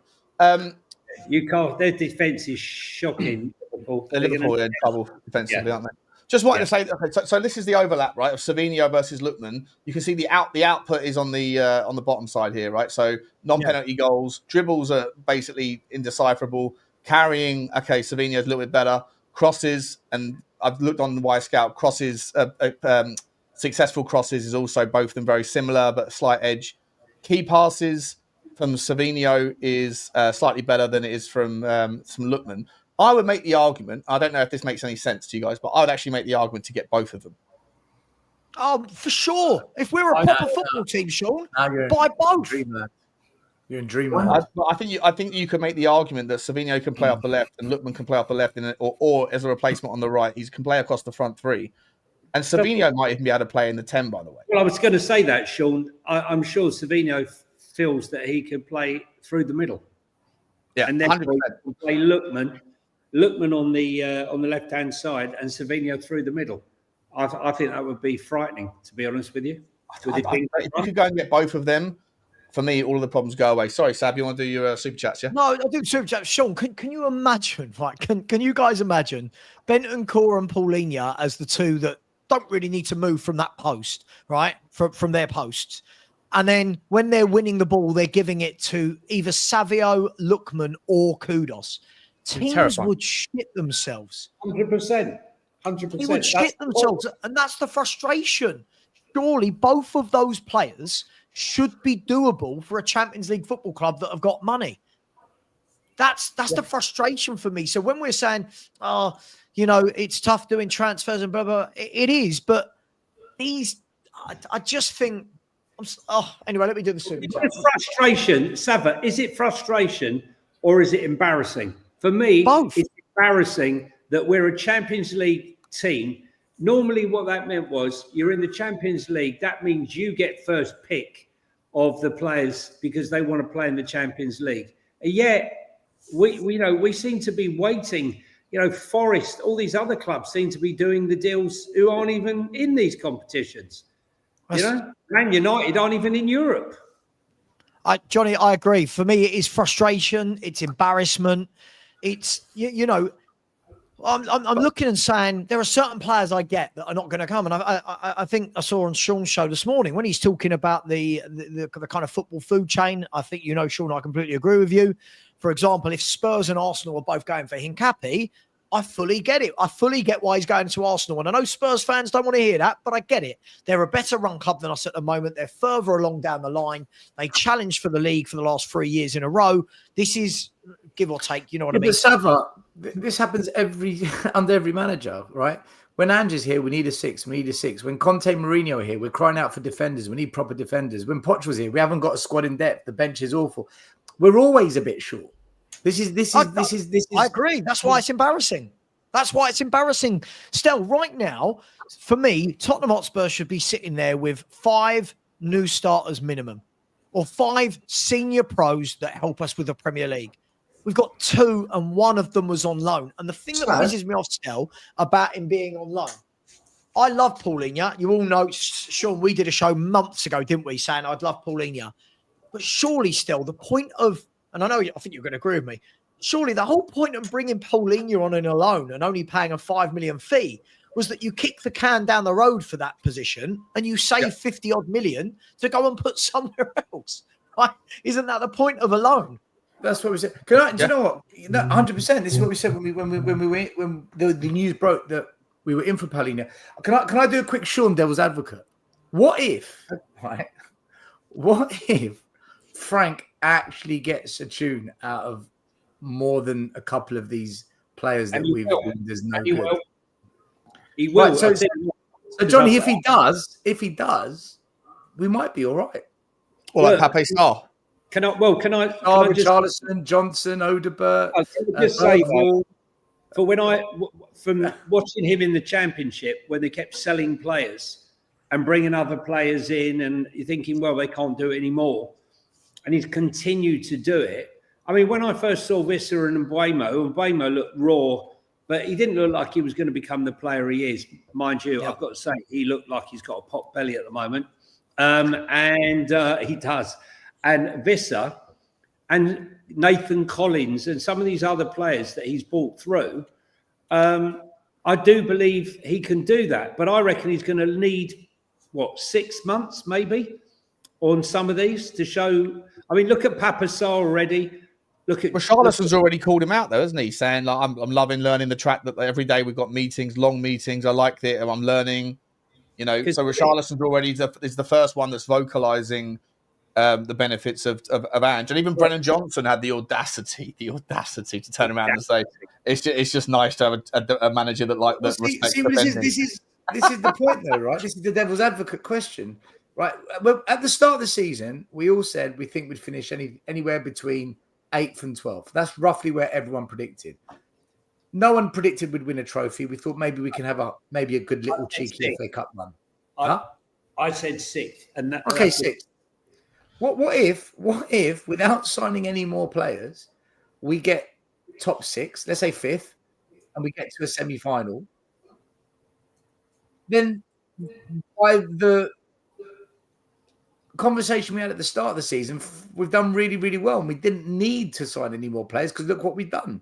Isn't that going to be the conversation that's going to again, it's not ambition. You've got, there's no ambition. I'm against it. I'm against it. No, I know. I'm just answering your question. For me, there is no doubt Frank will make loads of these players better, but some of these players you can make better, but not to the point where it's look at the level of player we're trying to buy, right? I feel like every player has a limit on how good they can be coached to, right? Younger players obviously can probably do a lot more, but you've got to give the guy a chance. You've got to give him a fighting chance. And the biggest worry that I want to go back to is still at the moment, he's got hardly any squad numbers. He's got hardly any squad numbers. He's going to have very limited. What people will do throughout the season is every time we lose a game and a sub didn't work, they'll go, see, his sub was poor. Who's he got to bring off the bench? Look at the state of that bench. Savva, I totally agree. I've said the season's going to unravel, right? The season's going to unravel if we don't sign anyone else. But I'm just doing the devil's advocate question. What if Frank actually gets a tune out of the players that you've just said? Look at that bench. What if he gets a tune out of them? Then how do we look? As for everything we're saying now, how are we going to look? Can I ask a question I was asked the other day? Because I was having a chat with another Spurs fan, my pal Jeff, and he asked a good question. Fucking Jeff. Yeah, that's a good question. Hi, Jeff. Hi, Jeff. He was listening into the show, and he said, I don't necessarily agree with this pecking order.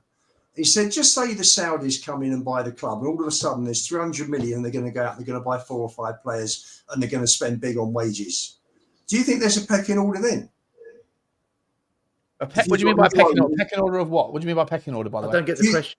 Do we think we're going to just lose all the players to the clubs that finish in the top 4, or do you think some players are going to look at the project and think, Jesus Christ, this looks good? No, it's not just that. They'll go straight in. They won't mess around. They'll go straight in. Make the money. Hey, Jeff. Where's Jeff? Do you remember where's Sid? You won't remember. It's too old for 2 years. Jeff. Let me do some super chats, and then we'll come back to this conversation. First of all, big up to. Huh? Did he have his own island, Jeff? Bad We're things back on happen. Jeff, are we? Big up to Dean. Thank you very much, mate. Really appreciate the super stick up. Very, very generous indeed, my man. Thank you very much for your support. Big up to my man, Pete. How you doing, bro? Said, end of the window will be a last-minute dash down Europe's reduced to clear aisle. For what it's worth, I'd rather sign anyone than more dross, as we were just talking about. Yeah, listen, I don't want people like El Canouse, for example, but at the end of the day, there's so many good footballers out there, like Sean said, that it shouldn't be dross. There are so many good footballers out there. Big up to you, Pete. Really appreciate that, my man. Big up to Bourbon Buzzard, who said even Postanoglu said we needed experienced signings before Frank was appointed. The board are failing the club, team, and fans. Not good enough. At the moment, yes, 7 days is a long time. 7 days is a long time. Let's see. Maybe we're all sitting here Thursday night and we've signed someone. Lift the spirits a little bit. But big up to you, Bourbon Buzzard. Really appreciate that. Big up to Coys New York, who has said AI, LLM era. The sheer volume of output and interaction far exceeds our filtering ability. Need a more reliable system for assessing probabilities. That's a mouthful. Can I? Because you work for the city. Can I quickly say something to this? Yeah. On Sean's show today, I said if I was the chairman of the club, I would revolutionise the way it's done regarding transfers. I would have on Spurs TV and on the Spurs YouTube channel a weekly update on transfers that I and the board and the recruitment team deliver. And we will tell you where we're at. We will tell you what we're thinking. We wouldn't give you all the ins and outs and give the game away.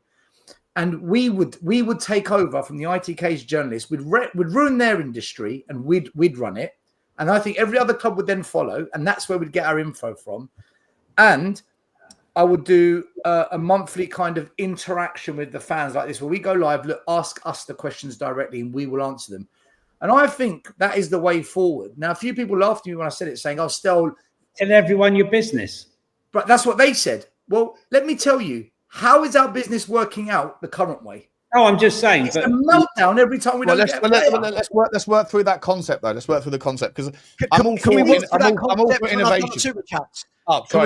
concept when I've done it's related to the super chat. That's why I mentioned it, Savva. That's the only reason I said it. I'll save this super chat at the end and we'll go through that concept. Yeah, let's do that. Let's do that. Big up to Richard Evans. Thank you very much. Said, hi, guys. Love the show. Bid for PSG's league hang in. I'm all for it. Somebody actually sent me his scouting report on FB Ref and MB Data, and it is bloody good. Obviously, the eyes have seen that he's good, but he's a very good footballer who I think would thrive. And as Johnny said, shirt sales would once again be very good for Spurs. But is he available? Is he on the radar? I don't know. Big up to you, Richard. Big up to Roy. Said, I'm hoping to see Stelios on the Spurs talk show more often. You two are more alike than you realise and could make some seriously good content together. Big up. Oh, see, it's the love affair that everyone didn't know they needed, but now they've got. Sean and Stel, it's lovely. Big up to you, Roy. Really appreciate that, my friend. Big up to our mate, Ho Jack. Borsman is in the house. Said, Richie, 20-plus GA leading up to the World Cup. Bookmark it. Come on, you Spurs. Let's hope so. Let's hope so. I've been waiting for his whole career for him to have a season like this. I keep hearing he's going to have a season like this. I never see him have a season like this. Let's see it this year. And if he does, involved in every goal. All 5 goals he's been involved in. There's some mud that you don't want to have to wash off, right? Because it's like sticky mud, like where you root for something happening and it's like negative outcome. But like there's a Richie level of mud that's just good for your skin. It's like you don't mind wearing if you've been saying Richie is not good enough and he turns around and bangs in 25 GA, then you go, oh, that's fine. Exactly. In that exfoliating mud all day long. I'm happy to see it, you know? Absolutely. Big up to you. Big up to Ant London, I reckon that is. As said, anchored ourselves to that takeover rumour off the back of a trophy win and a new manager, adding very few quality players added alongside the ritual humiliation. It's too much. Levy out or I'm out. At the moment, I'll be honest, it is humiliating. This has been a very pathetic attempt at a transfer window. However, 6 days and however many hours left. So we'll see. We'll see. Big up to you, Ant. Thank you very much. Big up to Coys New York coming back in and said, Stel gets me. Does he? Stel, do you get him? This was in relation to what he said about the transfers. Yeah. So listen, we're going to discuss it at the end. Coys, we're going to discuss it. We're going to discuss it. Big up to you, my man. Big up to Rain, who has said we need Jeff giving us a daily transfer update. Do we have like a guest segment? Do you have a guest segment where Lubo's mate Jeff just randomly pops on with some ITK stuff? Big up to you, Rain. Really appreciate that. And here's our mate Chop Cheese, normally talking about farts. Today he's talking about cheese under toes. Chop Cheese. I'd love to be inside your mind for a minute, and then I think I'd want to jump straight out because it would scare the shit out of me. Big up to you, my man. Thank you very much. Smash the like button, people. Come on. Right, we are at 570 likes. There's 1,600 of you in here. Please, can we get that to 1,000? And we are only 300 odd away from 26,000 subscribers as well. So please, the link is pinned to subscribe. Back to this. Go on, guys. So Stel wants a weekly show that we all tune into, and Johan Lang is sitting there with Fab Paratici, and they're telling us all of the secrets about our transfer window. Stel came on. Stel went on the Shorten show after I came off this morning, and I said we were talking about Spurs PR. And I said, didn't I, Sean, that Spurs should, similar to what you said, Stel, that Spurs should come out themselves, not so much on a weekly basis. For me, it was about if ITKs are putting out very incorrect information on players that Frank has no interest in, then as far, for me, the club should be coming out and making a statement rather than handing it to Ali Gold to come out or John Cross of the I like it. And mud the journalists. Mud them. I like it. Rather than a weekly situation, still, because you've also got to be careful. You can't be, you've got to keep cards close to your chest. And the best transfers for me are the ones when they just come out the blue and they're signed. So Lubo, let me ask you. Let me throw a potential grenade into this, and then I'll let you lot go. Right. I don't dislike Stel's idea in a lovely world, in a world where we all believe in unicorns and rainbows, right? Yes, right? Yes. Can you imagine, though? Can you imagine that Johan, I'm just saying Lang, because he's the guy there right now. Can you imagine Lang turns around and says, hi, everyone, welcome to the weekly update. Just want to let you know, so we are currently talking to a centre half. We were speaking to 2 or 3. This is the position for us we think is really key, and we are far down the line with 2 or 3 of these options. Can you now imagine that none of those options happen? Can you imagine the scrutiny on the football club? Where's that signing? They promised us, they told us this. I think it would be a nightmare. But look at the scrutiny now. Look at the scrutiny now. Listen, he'll turn around and he'll say, guys, yeah, I'm looking at this one. I know we haven't signed anybody, and I know you're really stressed out, but don't worry. I'm looking at A, I'm looking at B, I'm looking at C. But in the meantime, I'm just going to fly to Denmark and have a little rest, a little holiday. Don't mind me, guys. Don't panic. I know everyone is signing all the players that we're linked with, but don't you worry. A little ref will do me good. Johnny, do these ITKs, listen, people jump on things, people get excited, they read this, they read that, they go to work, they talk about it at work. Your contact, Lubo, your contact.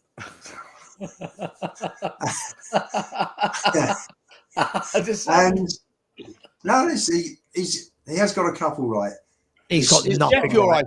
He's got nothing right. Who did he get right? Who did he get right? What's he got right? Anyway, moving What on. are we doing here? What? He got but I can't go into stuff he got right. It's, Speaking of Thomas Frank, Oh my god! Oh, He's got loads right, but I can't say. Love Tell that. us what you got wrong. is it Jeffy ITK? We'll be here till Thursday show. Jeffit K. Is that what it is? No, it's not Jeff. Did Jeff say It's not get Jeff. Kang Throw in? him out. Did Jeff say get Kang in? I've no idea. Jeff doesn't know. Let me ask you a question. Well, listen.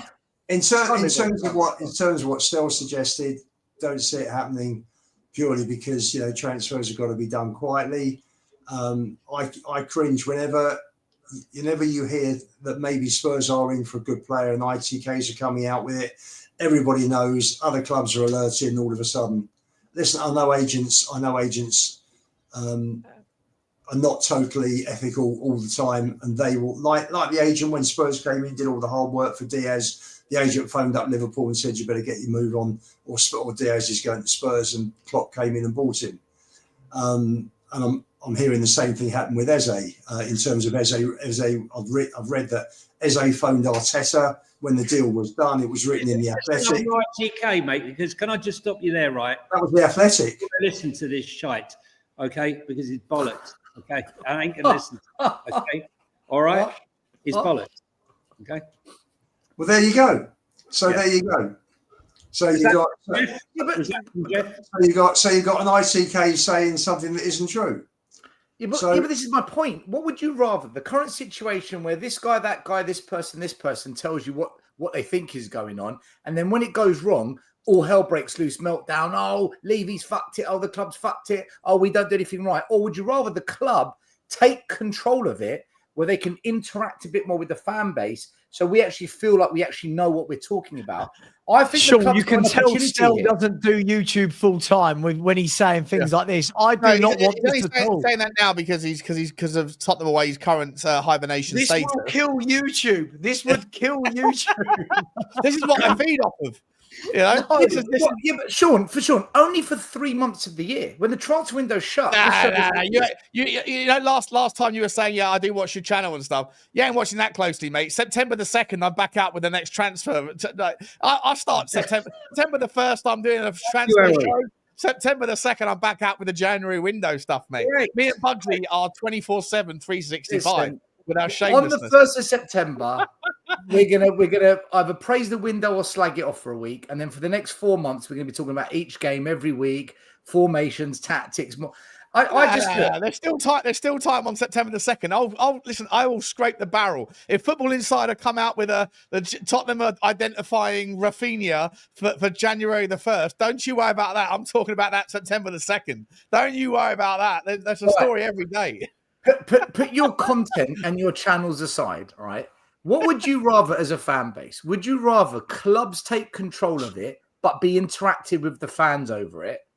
Or would you rather we have the current situation where I'm all for innovation in communication, 100%. And I think that there's a lot of problems. There's a hell of a lot of problems in the way that the fan bases are manipulated, 100%. Like I said earlier, I did a video. Well, I did the live stream, and the second that story broke, I was straight out of bed, straight on the live stream. Look what's going on, and within 30 seconds, I was like, guys, just relax, right? Relax. Even though I've been shameless with the thumbnail, just everybody relax because this is Hincapié. He's too good.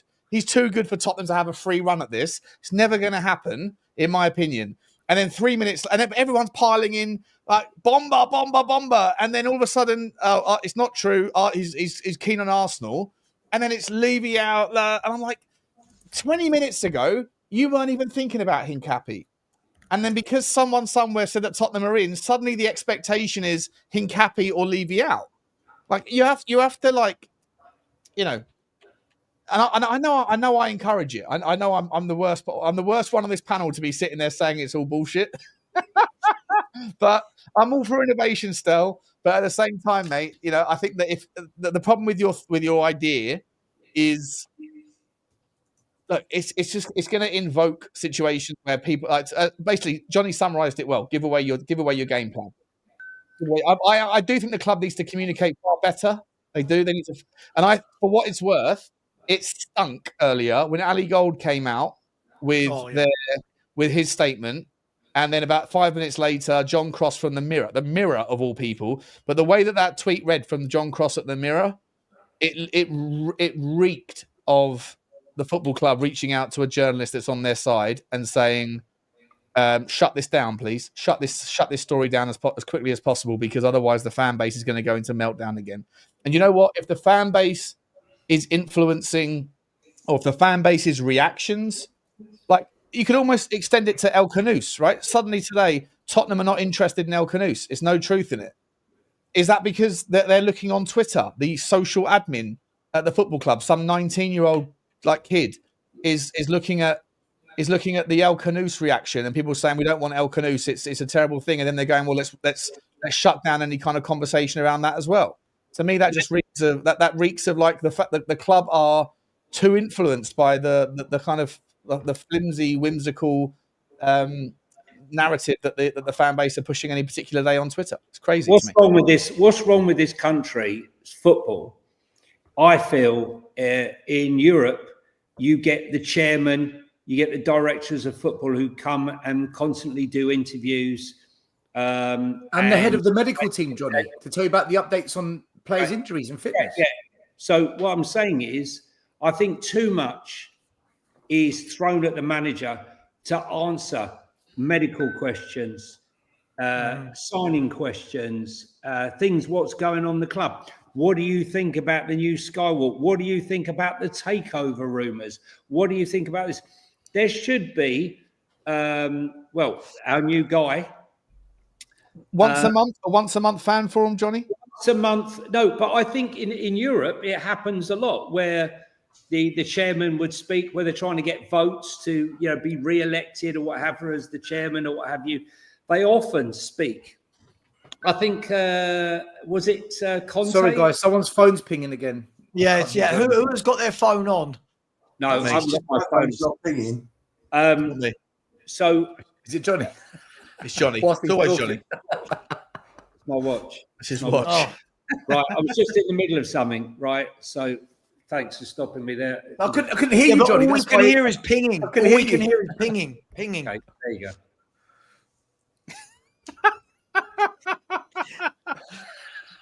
Oh, is that it?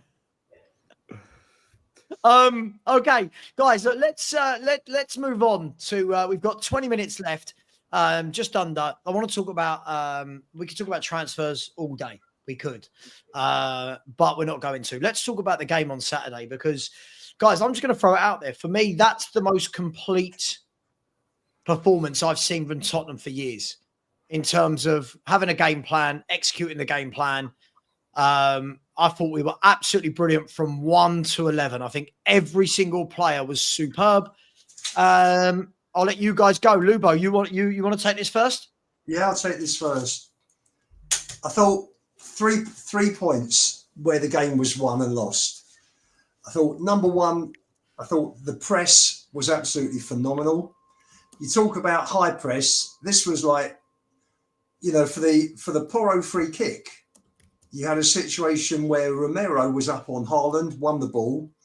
I think Van der Ven was up in their last third as well. You had Porro and Spence on a 2-on-2 at the back. There was 1-on-1 all the way around the pitch. And when Frank talks about being brave, that's what he's talking about. They squeezed the space. They were aggressive. I thought it was absolutely superb. Trafford in goal. They pinpointed a young kid coming in for his first home game. They squeezed him up, I think, after the mistake he made. I mean, brilliant from Sarr and Richie for Paulinho to finish it off. I think Trafford's game after that just went to pieces. And the other thing also was that the third thing was we dominated the flanks. We dominated. Spence on Bob. Didn't see Bob, did you? Porro and Kudus took out Marmouche and then Doku. They were like anonymous. Just, I think Marmouche had one shot that was straight at Vicario when he cut inside 25 yards. And then Haaland slipped him through and Vicario made a really key save at 0-0. Apart from that, you didn't see Marmouche. Haaland was like locked up by Romero. I thought it was just superb. The whole thing, everything. We pressed on them. We closed them down. We didn't let them play. They hardly had any chances. Can't remember Vicario actually making a save in the second half. It was just superb. And he has taken various players onto, he has improved. I mean, you're looking at Saul. You're looking at Richarlison. And look at the improvement in these players since last season. Just phenomenal. Just phenomenal. All of them. Johnson, who was the laziest bastard going, left Porro exposed so much under Ange. He was back as well. He was working hard, grafting. All of them. It was just tremendous. You know, they closed down the space when City attacked. They were compact. It was brilliant. It was just superb. It was exactly what you want from your team.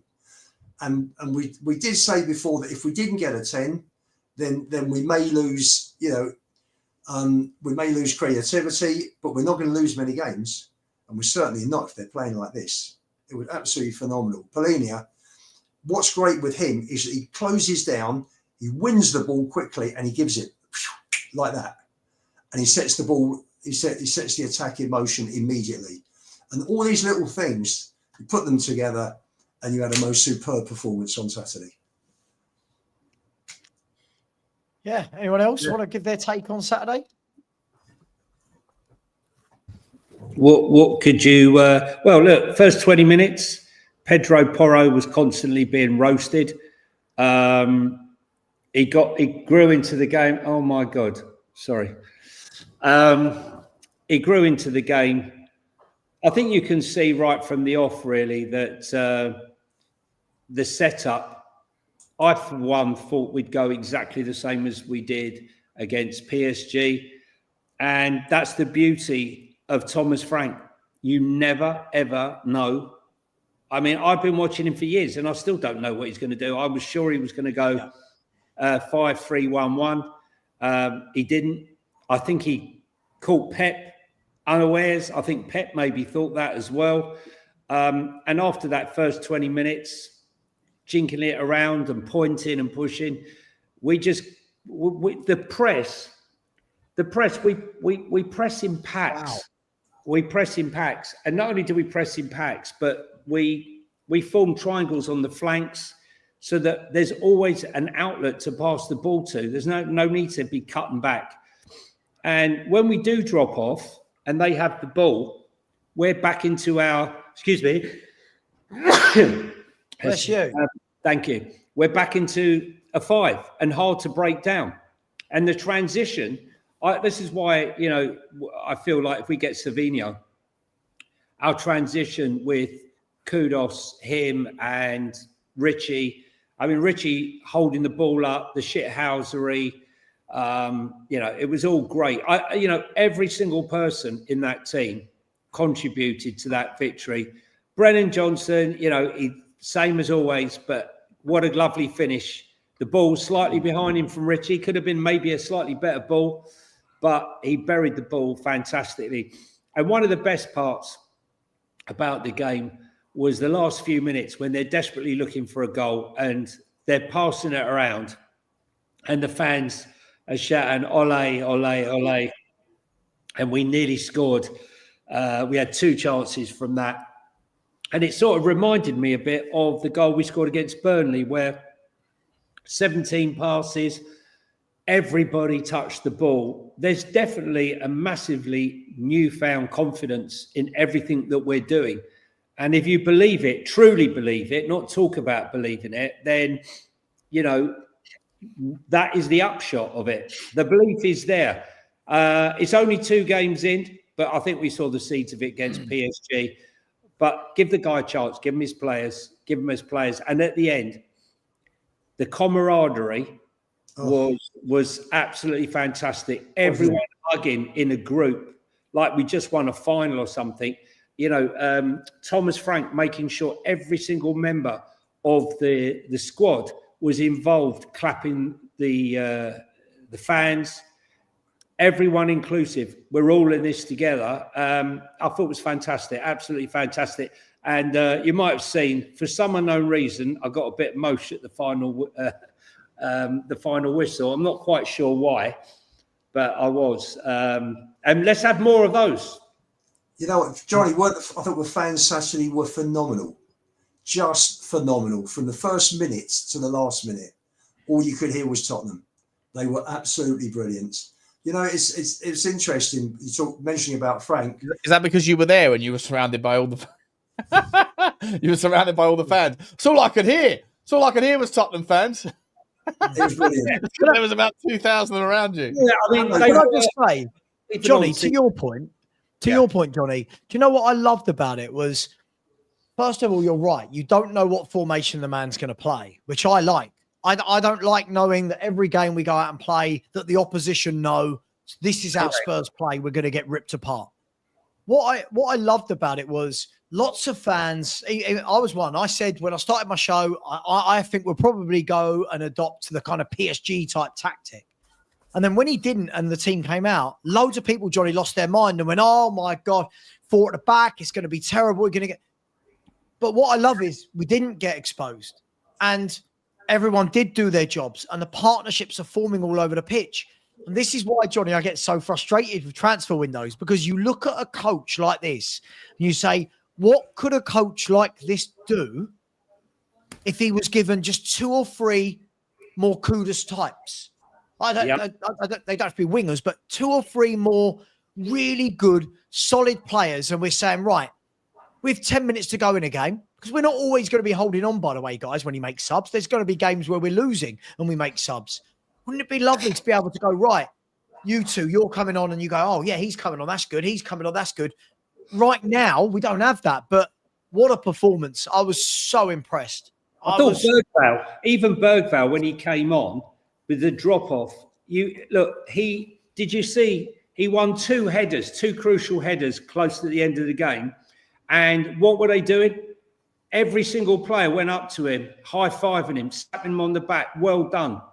And, you know, the Paulinho, the celebration when he got the block in, when he jumped up and threw his body in the line and cheered it like it was a goal.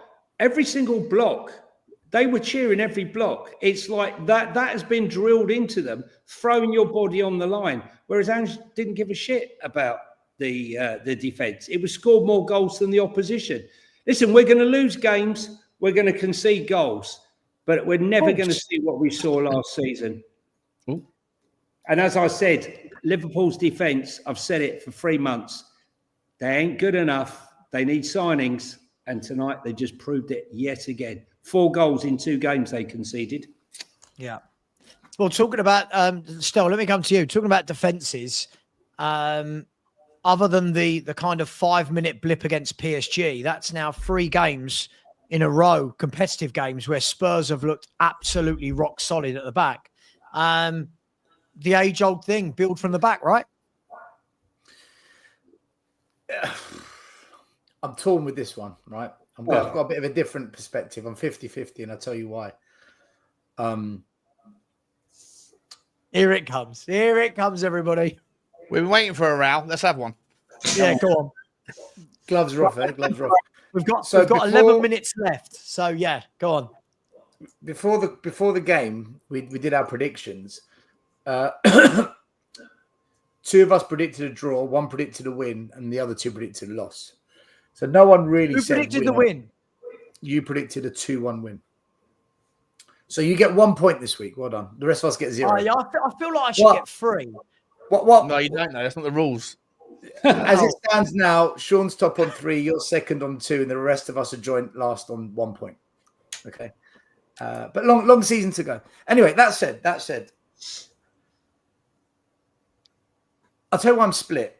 Half of me feels like every manager at Spurs beats Man City. I don't know what it is. Whenever we play this team, we turn up, we play well, we don't give up, we've got goals in us, we just find a way.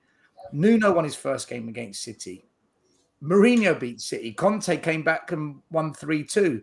Ange beat them 4-0 last year, and he knocked them out the Carabao Cup. Poch always beat them. It's just, I don't know what it is. And so that's why half of me thinks City must just have a really terrible night's sleep knowing that they're playing Spurs. They must have nightmares knowing, shit, we've got Tottenham. What Chelsea are to Spurs, we are to Man City.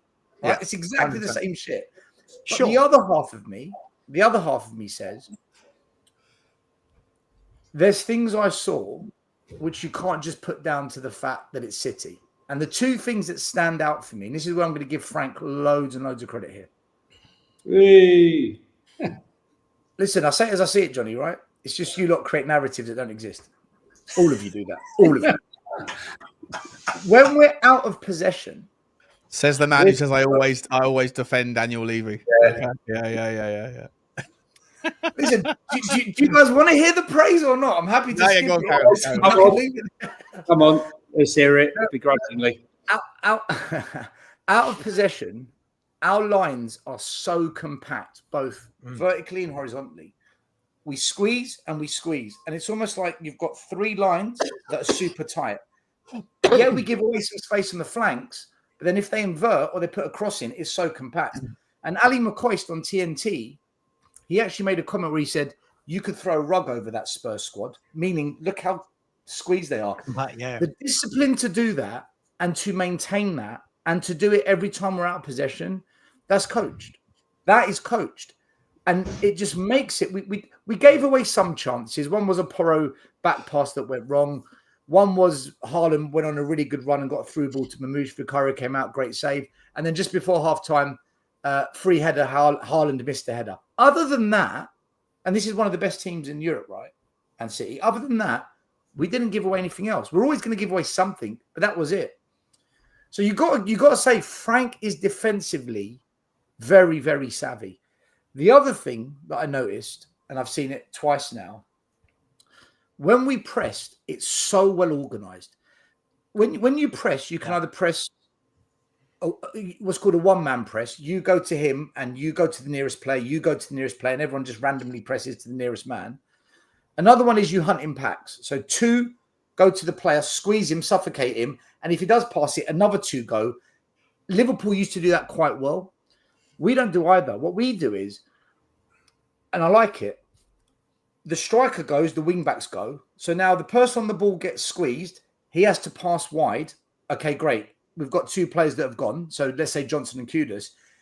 If they get past that, you get the second line that comes through, which is actually Romero, Van de Ven, and in some cases, Paulinho. And you're seeing the centre-backs really high up, squeezing the game and winning it there. And so is Paulinho.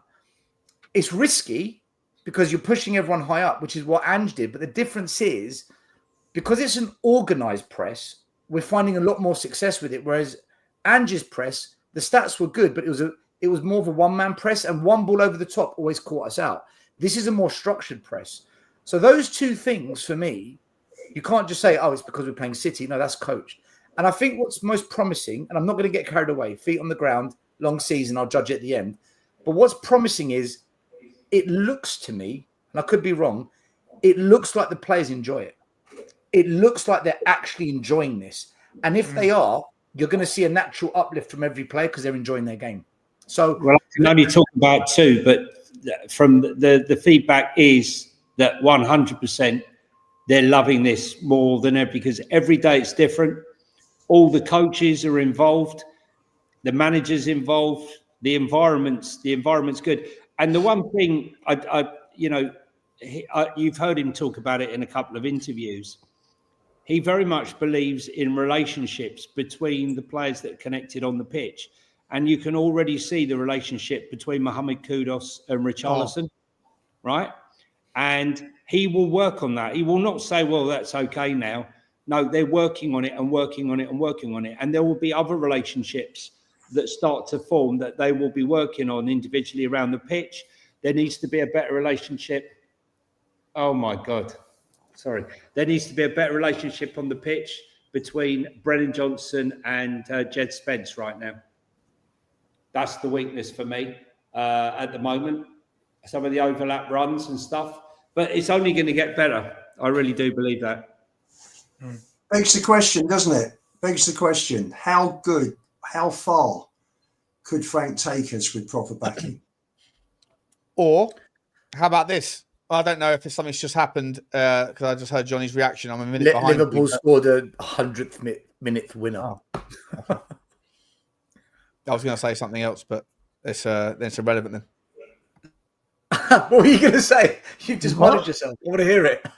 I was going to say if it finished 2-2, then if we beat Arsenal, if we beat Bournemouth, then Arsenal and Liverpool have to. Well, actually, it's still true. Arsenal and Liverpool play each other next weekend. We could be top of the table next weekend. You know. Look, What I need to see though, what I need to see is whether we can maintain this when there's 2 games a week. Because what I looked at, and it's Brentford. We're Tottenham. We're 2 different clubs. But at Brentford, Frank's win rate dropped by half when he had 2 games a week. So, and maybe it's because he had more time to prepare. Maybe it's because the players got tired. Maybe it's because more injuries happened as more games came. But can he maintain the win rate or this level of performance when there's 2 games a week? That's going to be something for me to keep an eye on and to see what happens then. But I think as it stands, there probably will be a drop-off if we don't sign some quality, because when he's forced to rotate, if you're taking off Kudus and you're bringing on Odegaard, if you're taking off Paulinho and on comes Gray, or even Basuma, if you're taking off a wing back and on comes Ben Davies, naturally you're weaker. So that's going to be the sticking point, isn't it? When there's more than 1 game a week. But no, in terms of a performance, I agree with Savva. That's the most complete I've seen Spurs in quite some time. Same for everyone. We need to end the show in about 2.5 minutes. Can somebody just quickly, while I round up, could somebody tell me who's live, please? I'll set up a redirect. I'll set it up. Okay, if you set up a redirect someone, that would be amazing. So yeah, guys, listen, we'll be back on Thursday. We'll be back on Thursday night, and surely to goodness Spurs would have done something. Like, I know 3 days isn't actually that long, but when it's half the transfer window remaining, surely we would have moved by then. We won't be playing until Saturday, of course, when we play Bournemouth, which is a fantastic chance to make it 3 out of 3. And just so you know, next week, I'll be in the next show. For the 3 shows after that, I won't be. I'll be on holidays, so I'll have to leave these boys to it. What I would say, just as we're setting up a redirect, please, could you all smash the like button before you leave? There are still 1,300 of you in here, and we've been quite poor on the likes front. Only 674. I think we've given you a real variation of conversation there tonight. We've managed to have a whole show without anyone saying Levy out. We've managed to have a whole show without any arguing. It's a landmark. It's a landmark show. Stel, have you set the redirect? I'm just doing it now. I've just got to find something. So anyone in the chat as well, by the way, please get over to Tottenham Away, subscribe there. Please get to Football Inc. and subscribe there. Please get to the Spurs Talk Show, subscribe to this show, and please subscribe to Football Heritage TV as well. Hope you've all enjoyed it. By the way, Liverpool have beaten Newcastle 3-2. That game has finished. The young 17-year-old scoring the winner. Is it done, Stel? Yeah. Okay, the only one I can find is the Spurs Dan list. Yep, wicked. Is it set? No, that's for tomorrow. It's the 26th. There's no one on right now. Hang about. I'll do one right now. Let me quickly, we've got 60 seconds. Okay. One second. We are Tottenham TV need some subscribers. We've got. Sure. Let's send you over to. It'll have to be a non-Spurs creator. There is actually no one. What about a non-Spurs creator? Well, if we can't redirect. We can't redirect. Here's what it is. Yeah, don't worry about it. Let's just go. Let's end it. Yeah, we can't redirect. Guys, thank you very much. Much love. Take care. We'll see you on Thursday night. Yeah. And as always, come on, you Spurs. Come on, you Spurs. Come on, you Spurs.